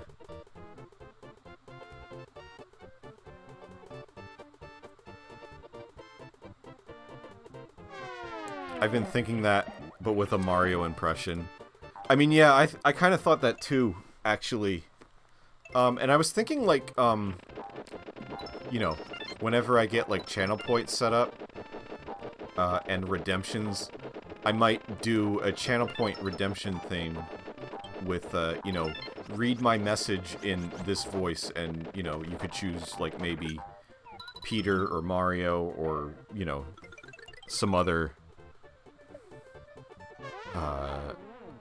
I don't know what other voices I have really in my repertoire, but...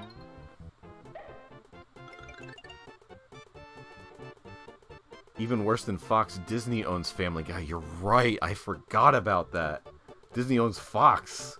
And it officially moved to Disney. Never thought I'd live to see the day that Disney was protective of Family Guy. Yeah, that might be not a good idea in the grand scheme of things.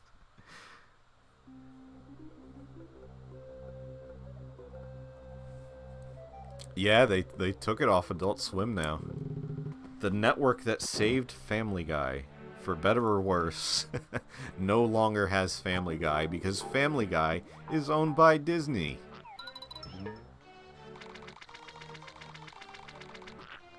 Yeah, Peter Griffin, but with square glasses. It's legally distinct.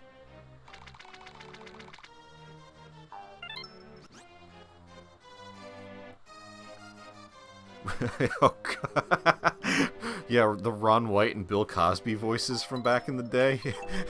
No longer good to have in your repertoire. Yeah, let's retire those, maybe.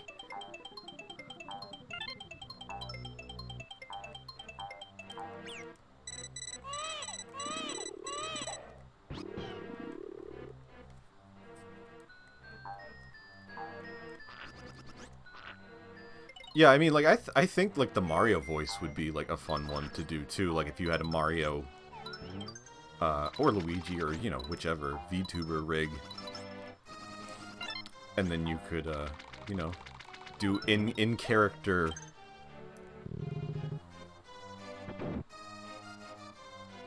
Yeah, you could go for a deep cut and do GeoWeasel voices as channel points redeeming.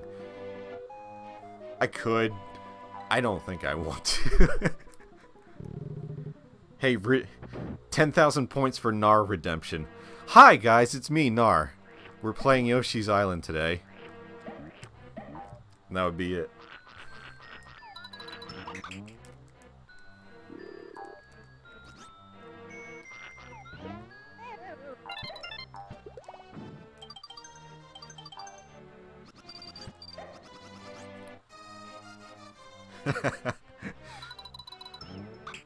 Yeah, I'll do Wii's voice at like 10,000 subscribers or so, some astronomical amount.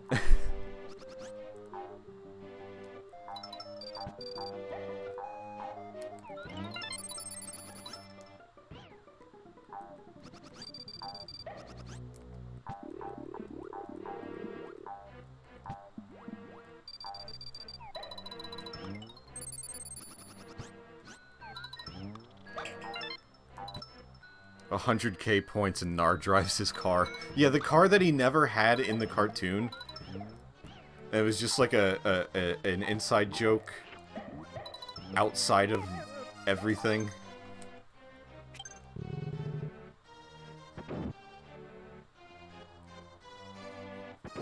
How many channel points redemption to get Nico to animate again? How far do we need to jack that one up?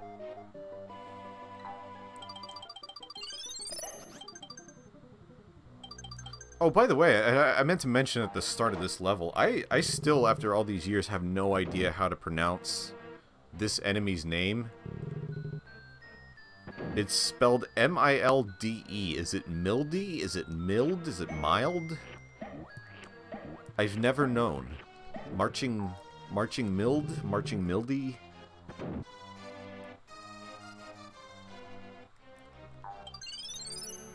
That was a stupid use of the middle rings.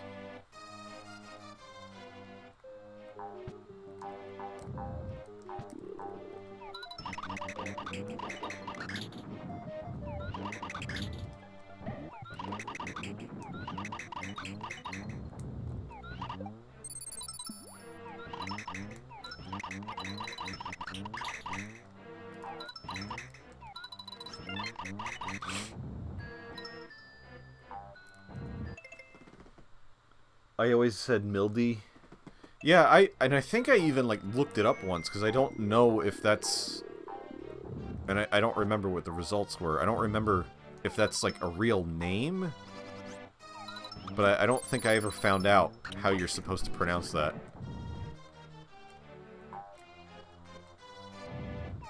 Yeah, Breakout.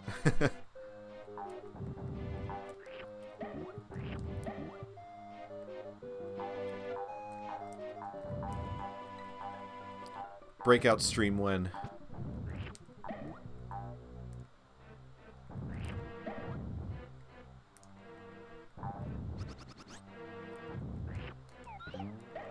Would be a stream for all of like 5 minutes.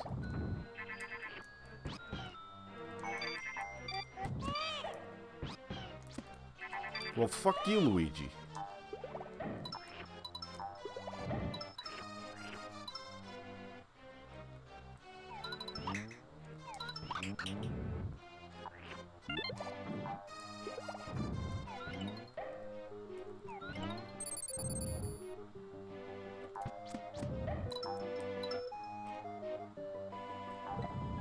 I like this fortress too, like the whole going to different rooms to finding enough keys to get to the boss, and then I like how it starts outside.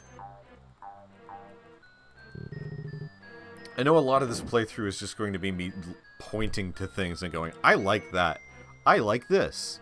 This is nice. This reminds me of that. But that's what my experience with this game is.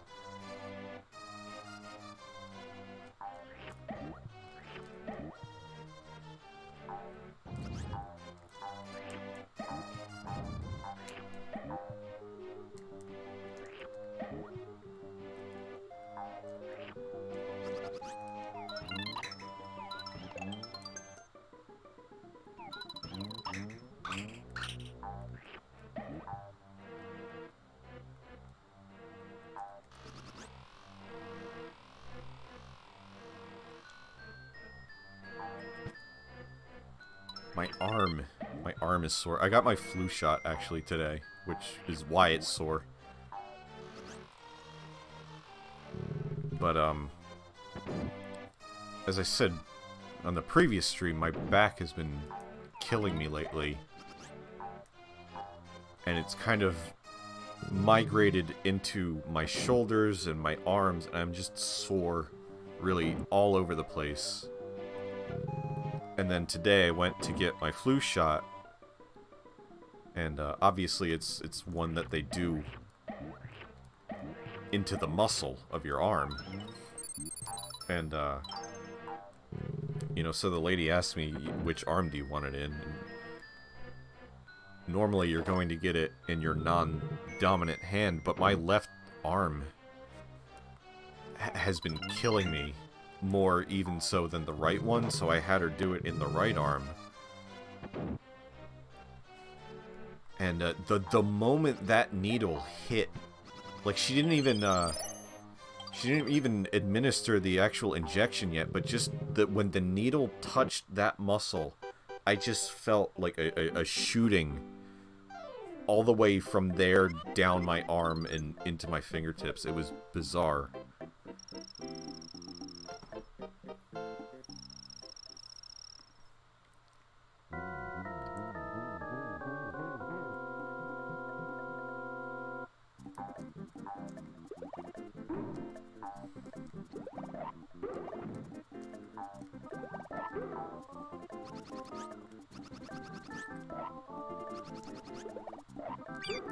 Oh, fuck you.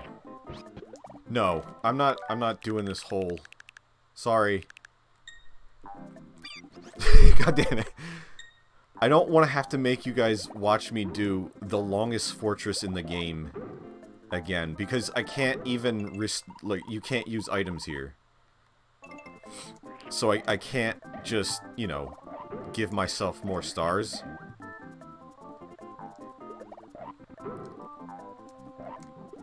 I'm sorry for cheating and not being a god gamer, but this is a stream. This is not, you know.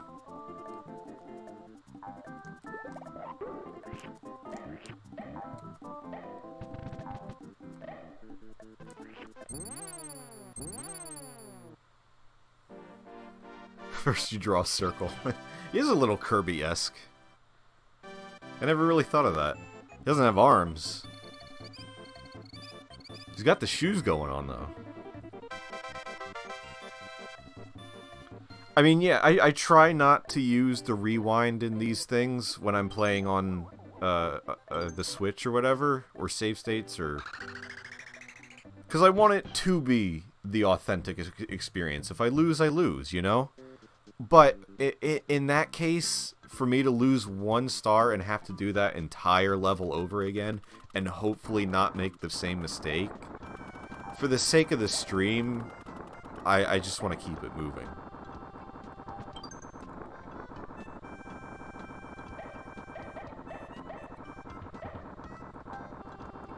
Nobody tell Mike Matei on me that I used the rewind feature. But, we can have a little rewind as a treat.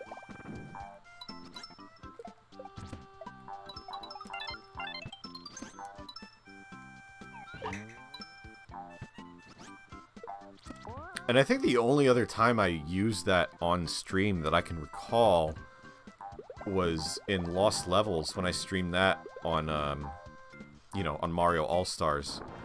There was this one moment at the very end of Lost Levels where I kind of trapped myself. Like, I didn't soft lock, but I trapped myself, and I would have had to wait. I would have had to just sit and wait for the timer to run out, and I didn't want to do that, so I just rewound out of it.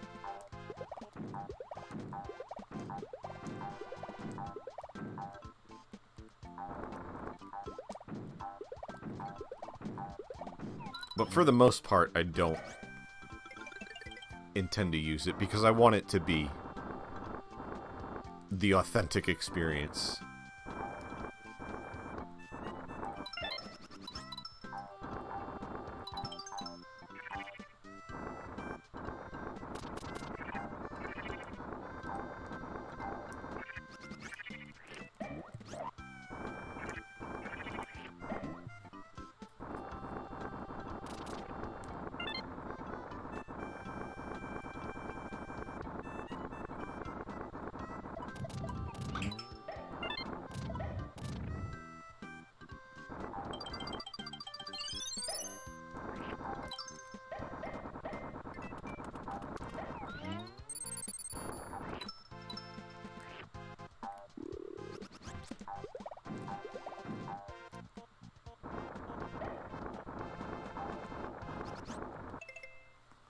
I have a motor skill disability, and I love video games, so I use whatever is at my disposal if it's available.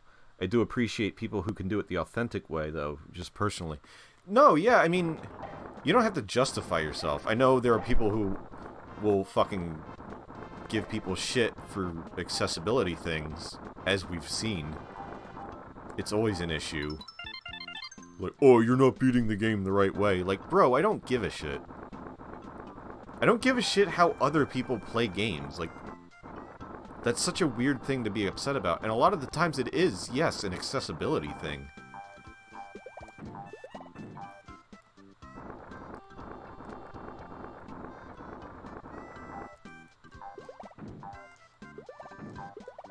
In fact, like, I might end up using it here because this is a level notorious for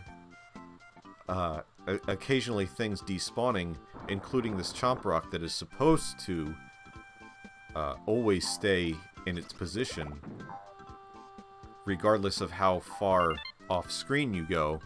But stuff like sprite overload has, in the past, I've had runs where, you know, the Chomp Rock will disappear or red coins will disappear.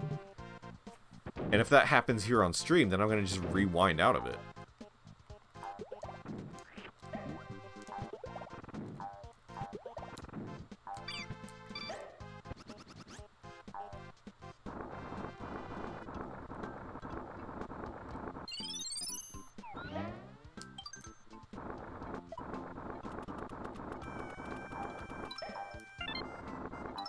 I'm not really here to, like, prove I'm an amazing gamer or anything, but I'm just here to play a game that I like, and I am good at this game. And I think you would be able to discern that yourself from how I play, and, you know, now I feel like I'm bragging, but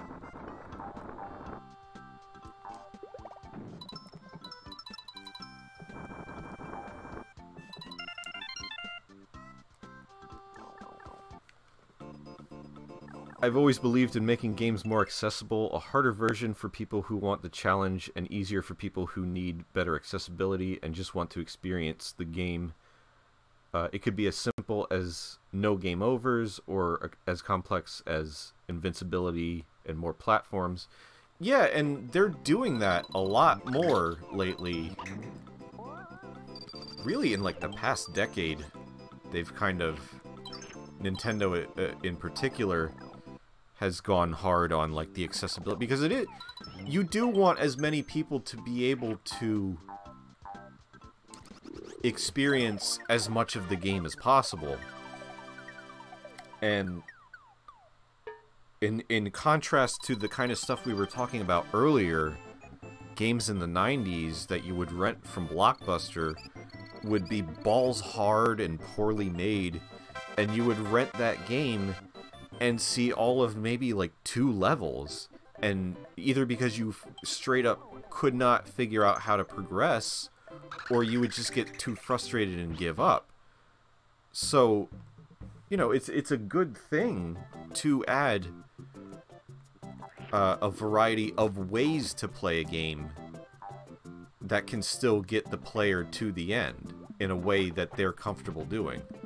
And I don't understand why that's such a point of contention with people who, I guess, just want to be like, I can beat the game the hard way, you should do it too.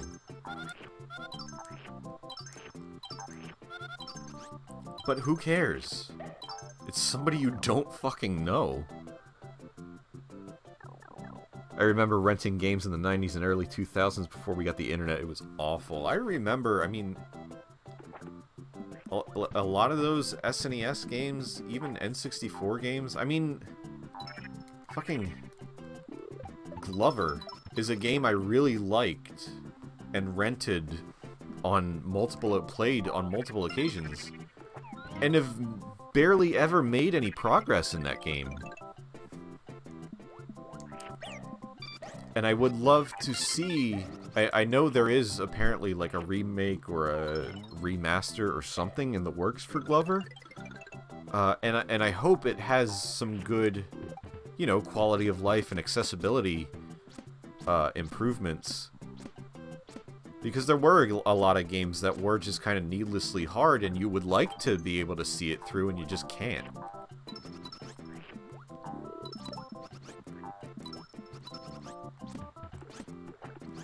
And, like, it's not a matter of, like, oh, get good.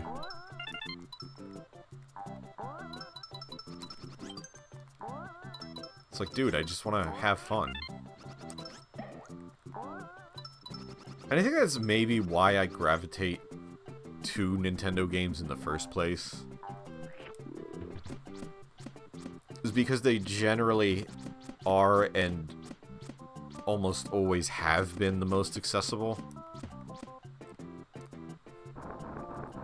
And when they are that accessible to begin with, you know, you come back to a game like this that you've been playing forever, and then it's just a relaxing experience.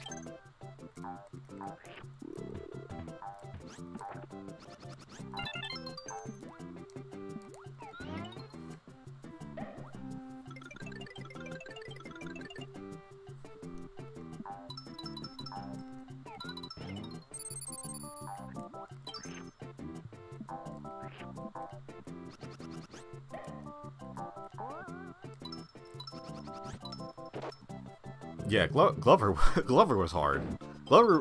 It was hard, but it was frustrating because, like, the mechanics were cool. I liked the general idea, but it did get frustrating very quick because it was difficult to learn and to master. But it was a cool game, and I always wanted to see more of it. I would definitely want to stream that someday, but if there is a remake and it does have some quality of life improvements, that would be great. But if I ever stream like the original N64 version, I don't know how far we're gonna ever get.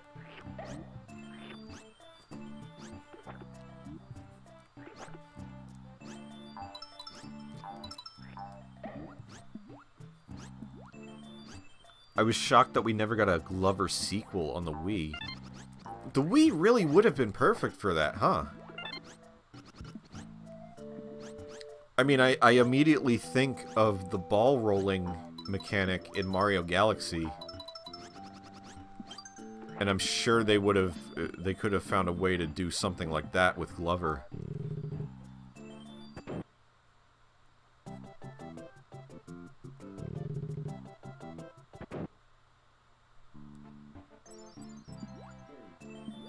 Yeah, Glover 2 was a thing that was... I don't know to, like, what percentage of completion that prototype was, but it seemed, you know, decently far along. But I believe, from what I remember, whoever is handling the Glover remake, remaster, or whatever, is apparently going to finish Glover 2. You know, I guess base it on the prototype that was around from back in the day.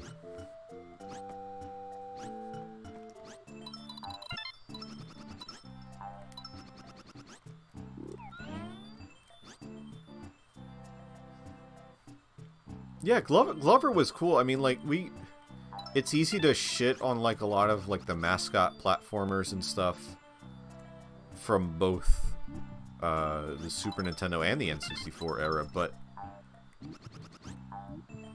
I seem to like more of the ones from the 3D era, like Glover and Gex and, who are some of, like, the lesser-known ones? Like, not Crash and Spyro, obviously, but, Croc. The game was 80% completed. Yeah, look, I mean, God, that sucks to have something that far along and then just gets canned.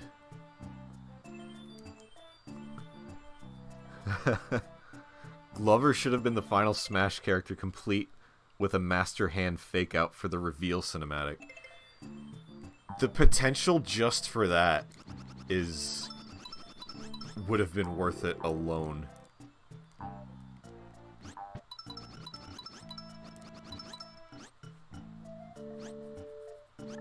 R.I.P. Crash. I still think Crash should have been... I don't think Crash should have been, you know, in place of Sora, but I think, you know, maybe we could have had one less Pokemon or one less Fire Emblem character that Crash could have been there for, you know? Maybe. I'm not that... I mean, you know, I have no connection to Crash, but I genuinely... Like, if there was one more character that I had to pick that I wanted for Smash Brothers, I think Crash deserved it and could have been a very fun character.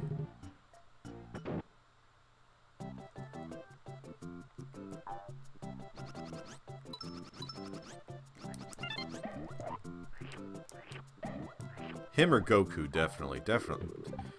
How did we not get Goku? I don't know. Oh, see, I didn't even remember. I like Kazuya, but I would have taken Crash over Kazuya in an instant, and I don't even know. I apologize if I'm not saying that right. Is it Kazuya? I paid so little attention to that fighter, and that's the one that I keep forgetting has been added.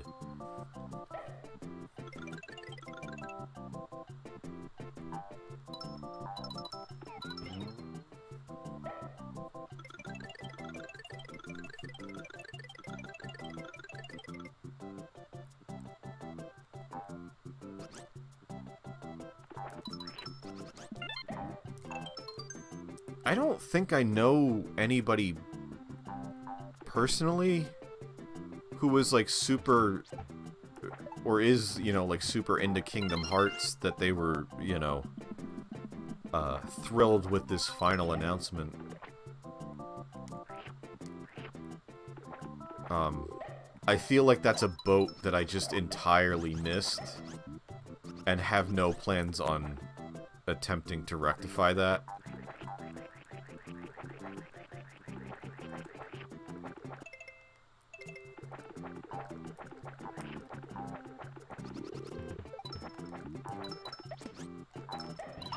I get that it made a lot of people happy, but I cannot take that series seriously. And I don't know how it's a thing. Like, you know, whatever. People obviously like it. They like it for a reason. God damn it. But man, when that came out, when Kingdom Hearts came out, and you told me it was Final Fantasy and Disney with, like, deep lore and stuff, I never would have guessed anybody would have, you know, gravitated towards that.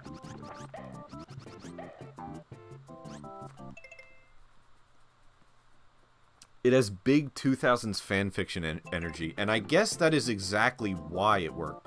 It felt like such a fine line where it would either totally not captivate everybody because they would think it was lame and stupid, or, oh, I swear to God, these piranhas are giving me so much trouble tonight. I hate it.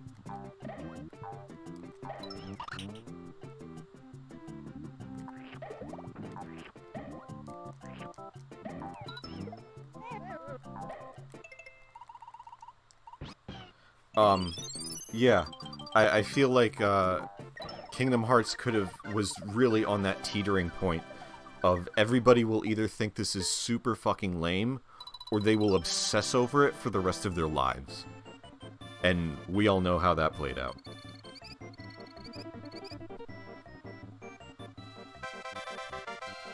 But just, like, the fact that it's, like, general Disney characters of all things is what really baffles me, because I've never...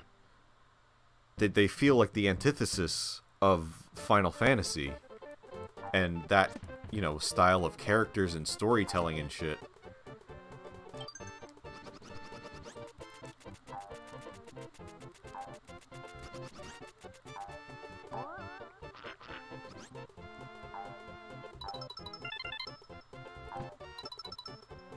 And, like, there was, like, a thread going around this past week saying, like, you know, if you just post any Kingdom Hearts,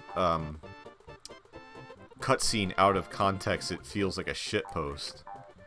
And I watched a bunch of them, because I have no connection to this, and I've seen very little of these games. And so I was watching, like, a bunch of these clips, and they're hilarious. You got, like, Mickey and Donald and Goofy saying, like, all this, like, deep stuff, and it's so out of character, and it's hilarious.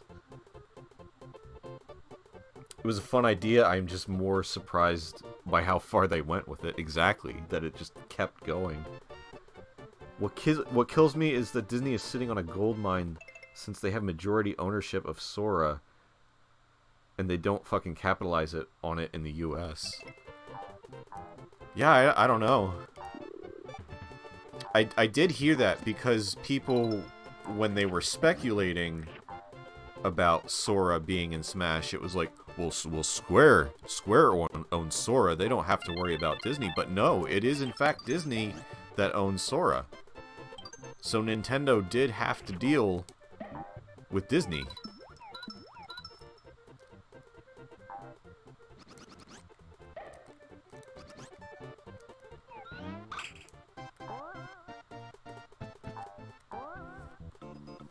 That was a weird one, man. I mean, that... I feel like I could have expected that. I don't know who I did expect for the Final Smash character, because I really didn't care. I'm lucky that I have everybody in Smash already that I like. Once, like, Banjo-Kazooie was really the final one that I ever would have asked for. And so I've just kind of been sitting back watching the mayhem unfold every time a new character is announced. And it's not Geno, and it's not Waluigi, and it's not Bandana Waddle Dee or Paper Mario.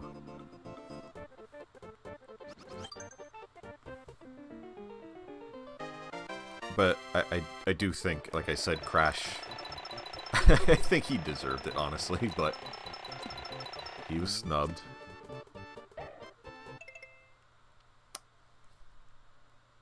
In Japan, the Kingdom Hearts suites in Disneyland Japan, people were bidding and fighting over getting reservations to the point that the Keyblade War was trending around the time Sora was announced in Japan.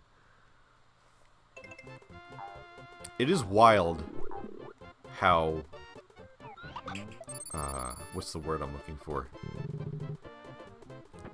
Just how into these characters and these franchises people can be.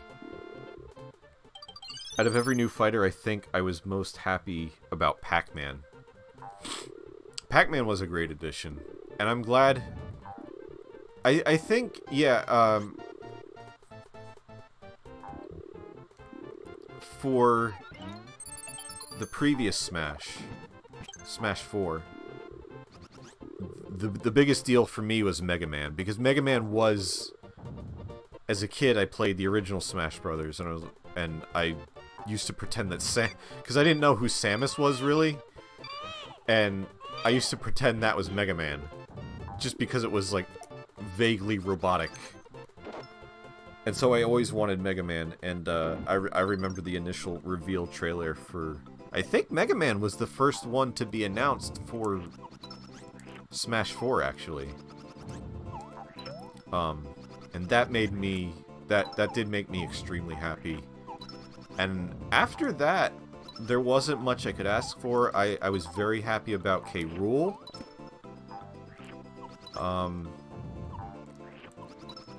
And then until Banjo-Kazooie, yeah, that was pretty much it. And, like, Banjo-Kazooie made me emotional. Honestly, just,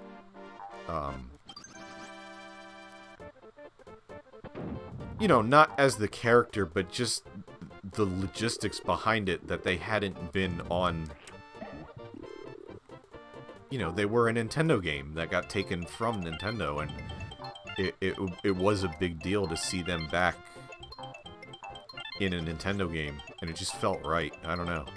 And, like, I don't even have really that much of an emotional connection to Banjo-Kazooie, but I don't know, it was nice.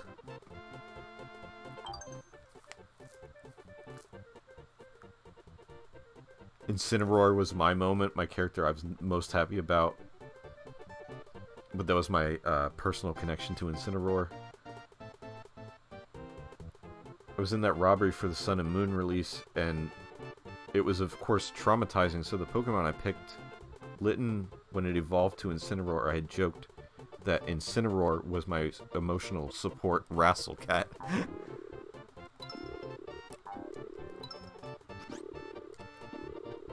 God, you know people probably... This is not a thing I've ever thought about, but I'm sure people do have emotional support Pokemon that they're very attached to.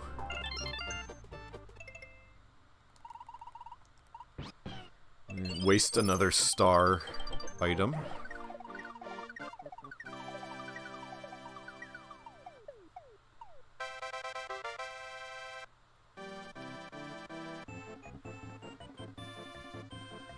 I mean, and also, I really fell out of Smash Brothers. I played the hell out of Smash Ultimate when it very first came out, and there was so much to do, too. And then once I was done, I was done. And then Banjo-Kazooie came, and I bought that DLC. And that was the only DLC I bought, and it didn't even really get me back to playing that much. I played for maybe like another week.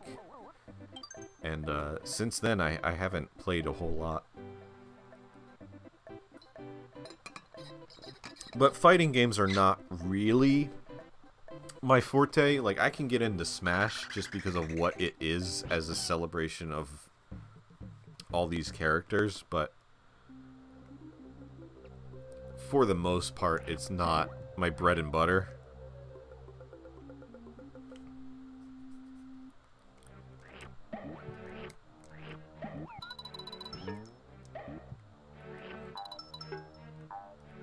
Incineroar will defeat my anxieties.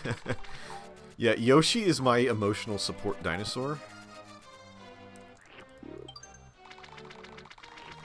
I only ever play when I get a friend to do matches with. That used to happen way more, like, back in the day, and even with, like, online, I don't bother playing with anybody. I could, but I don't know. It was more fun to play in person, and the most I ever played in person was really, like, Smash 64 and Melee. Even by Brawl, I don't remember really... I probably did, but, I don't remember going to, like, a lot of people's houses or having people here where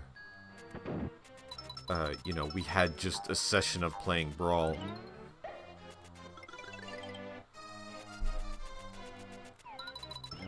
I mean, some people take it very seriously.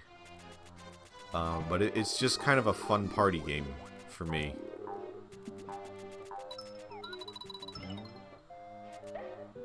And I don't usually get the chance to do a lot with party games.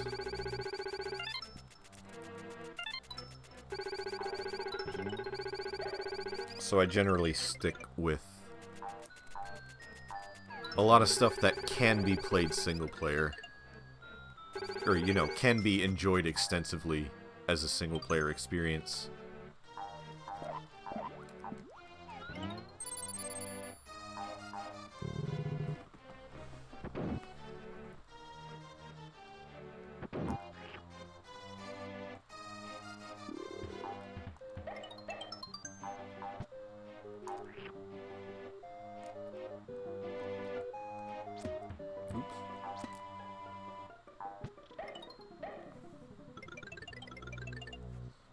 But I guess Smash hype is gonna be gone for a while, since that was the last character. And who knows what they're gonna, you know, do with the series from now on.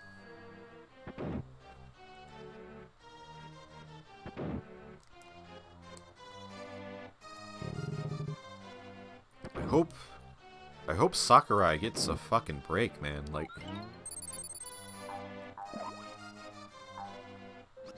let the guy be done. Let him rest.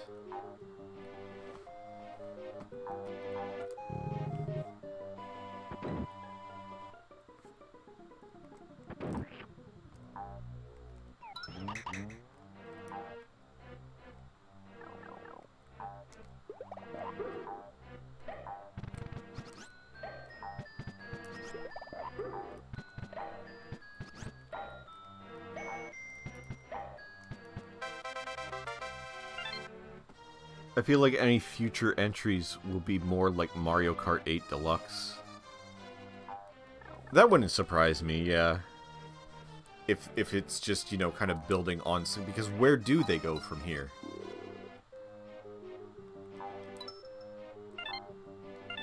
I mean, just take this and continue to add characters and stages and stuff, I guess.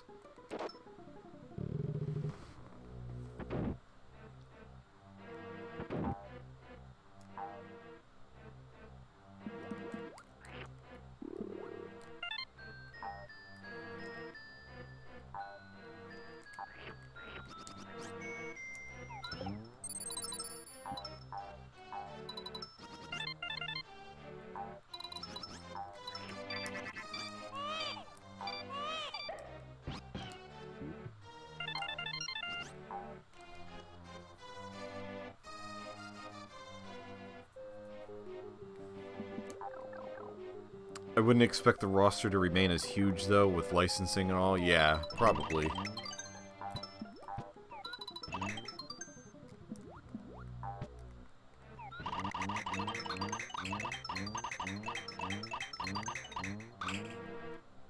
Nintendo probably kind of painted themselves into a corner now, where people are always going to be expecting, you know, more and more characters and, you know, the current ones to stay. And there's a lot of legal mumbo-jumbo for them to have to... It's not as easy as just saying, oh, we want this character, can we have him? Yeah, sure, okay. So I think they've created some headaches for themselves by what the fans will expect.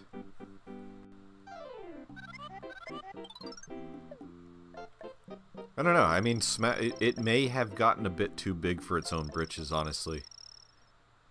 It's cool that there's a lot of, like, outside Nintendo stuff in there, but it's gonna maybe cause problems in the long run.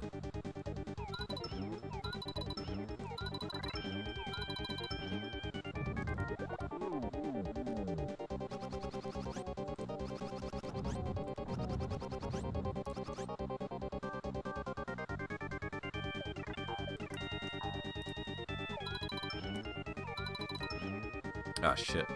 This boss is very easy to, get hit on. Like that, and I don't want to fucking deal with that again. I'm sorry. I could die, I guess. If I wanted to do it the real way...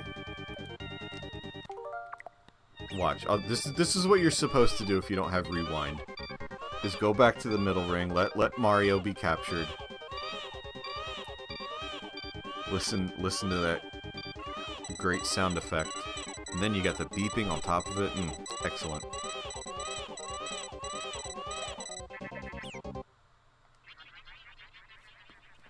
So let's do this legit. Go back to the middle ring. We're all full up. And just fight the boss again. Sakurai said this was sort of a lightning in a bottle moment. The first and last time this could happen, so he wanted to just go for it. So at least smart Nintendo fans will understand the next Smash will be smaller. Yeah. There's a lot of people who you can try telling that to and who are not going to listen. Or care.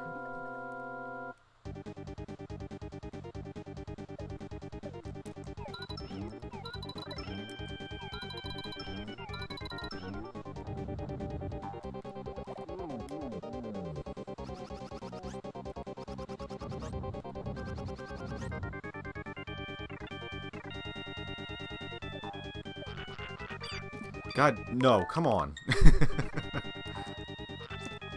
The hitbox on this is like so specific to where you can and can't touch him to get him to give you more eggs.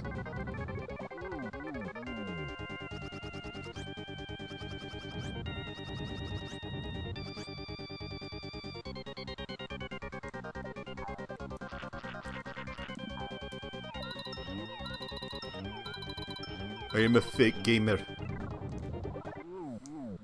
This guy uses rewind.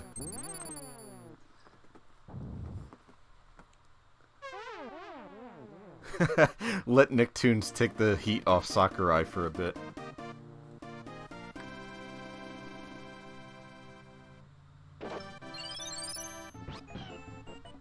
I'd be happy with less fighters but more stages and items. So would I, honestly.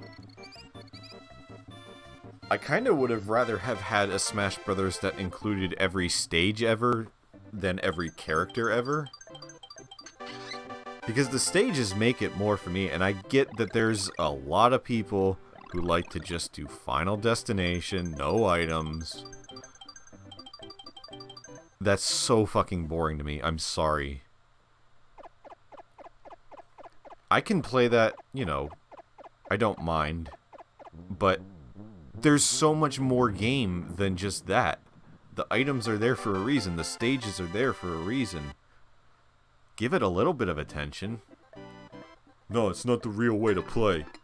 You gotta take this serious.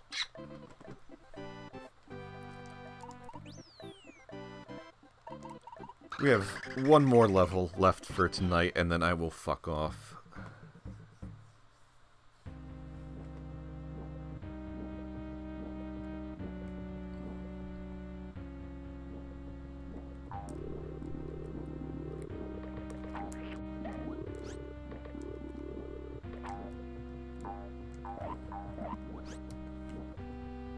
We still don't have a Super Mario World Bowser's Castle stage complete with this theme. Is the theme? I thought the Mario World Castle theme was in the game, though, at least. I mean, obviously, yeah, there's no stage like that, but maybe it's just part of a medley. I don't remember.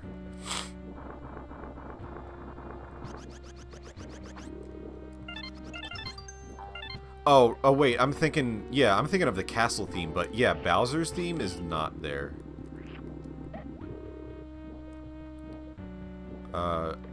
Okay, so I'm Pink Yoshi now. I didn't know... I know, like, you change color when the little Grim Reaper dude gets you, but I didn't... And now I'm green again. That was neat.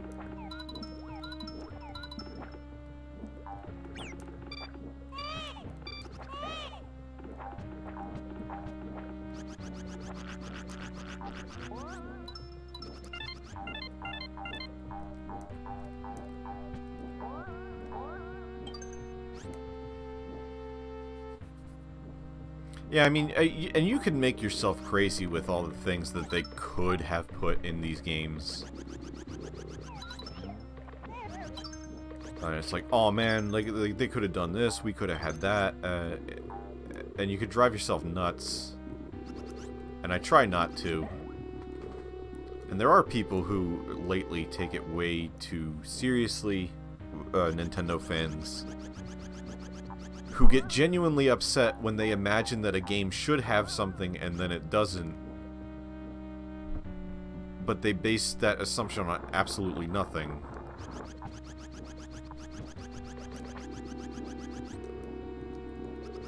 I'm not doing this right, am I?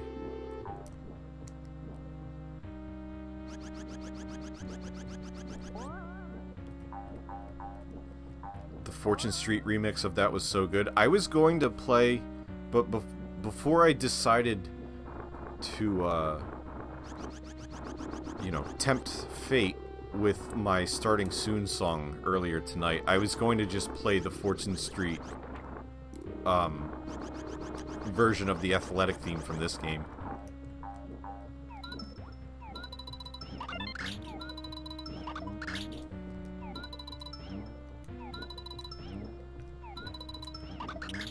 Please.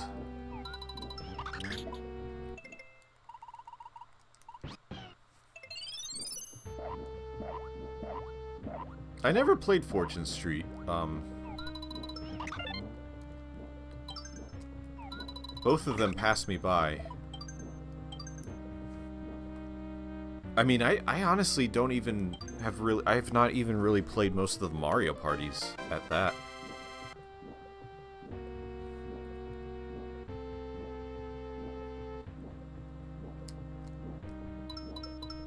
I don't even know if I want to get the new one. The new old one. Like, the nostalgia is there for me to want to play these new versions of the old minigames and boards and stuff, but I don't think I'm gonna get that much out of it, and I don't have anyone to really play with.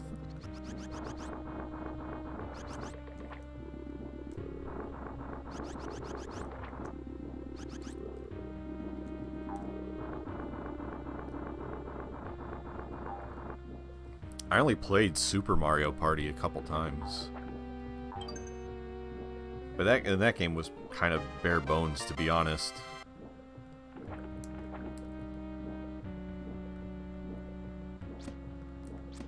What was it, like 4 boards?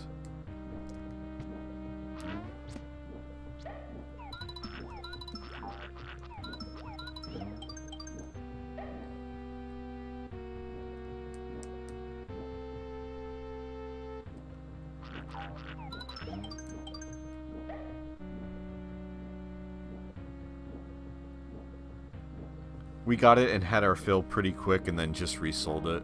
That's probably the way to go, yeah. Like renting a game with extra steps.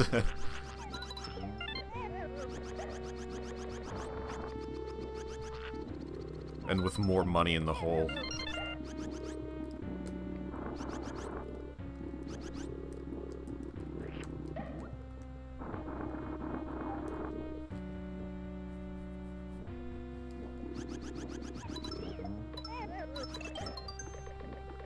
I honestly didn't even really play the new WarioWare that much.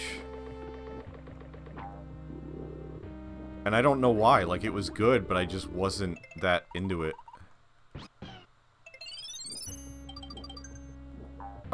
It didn't keep me...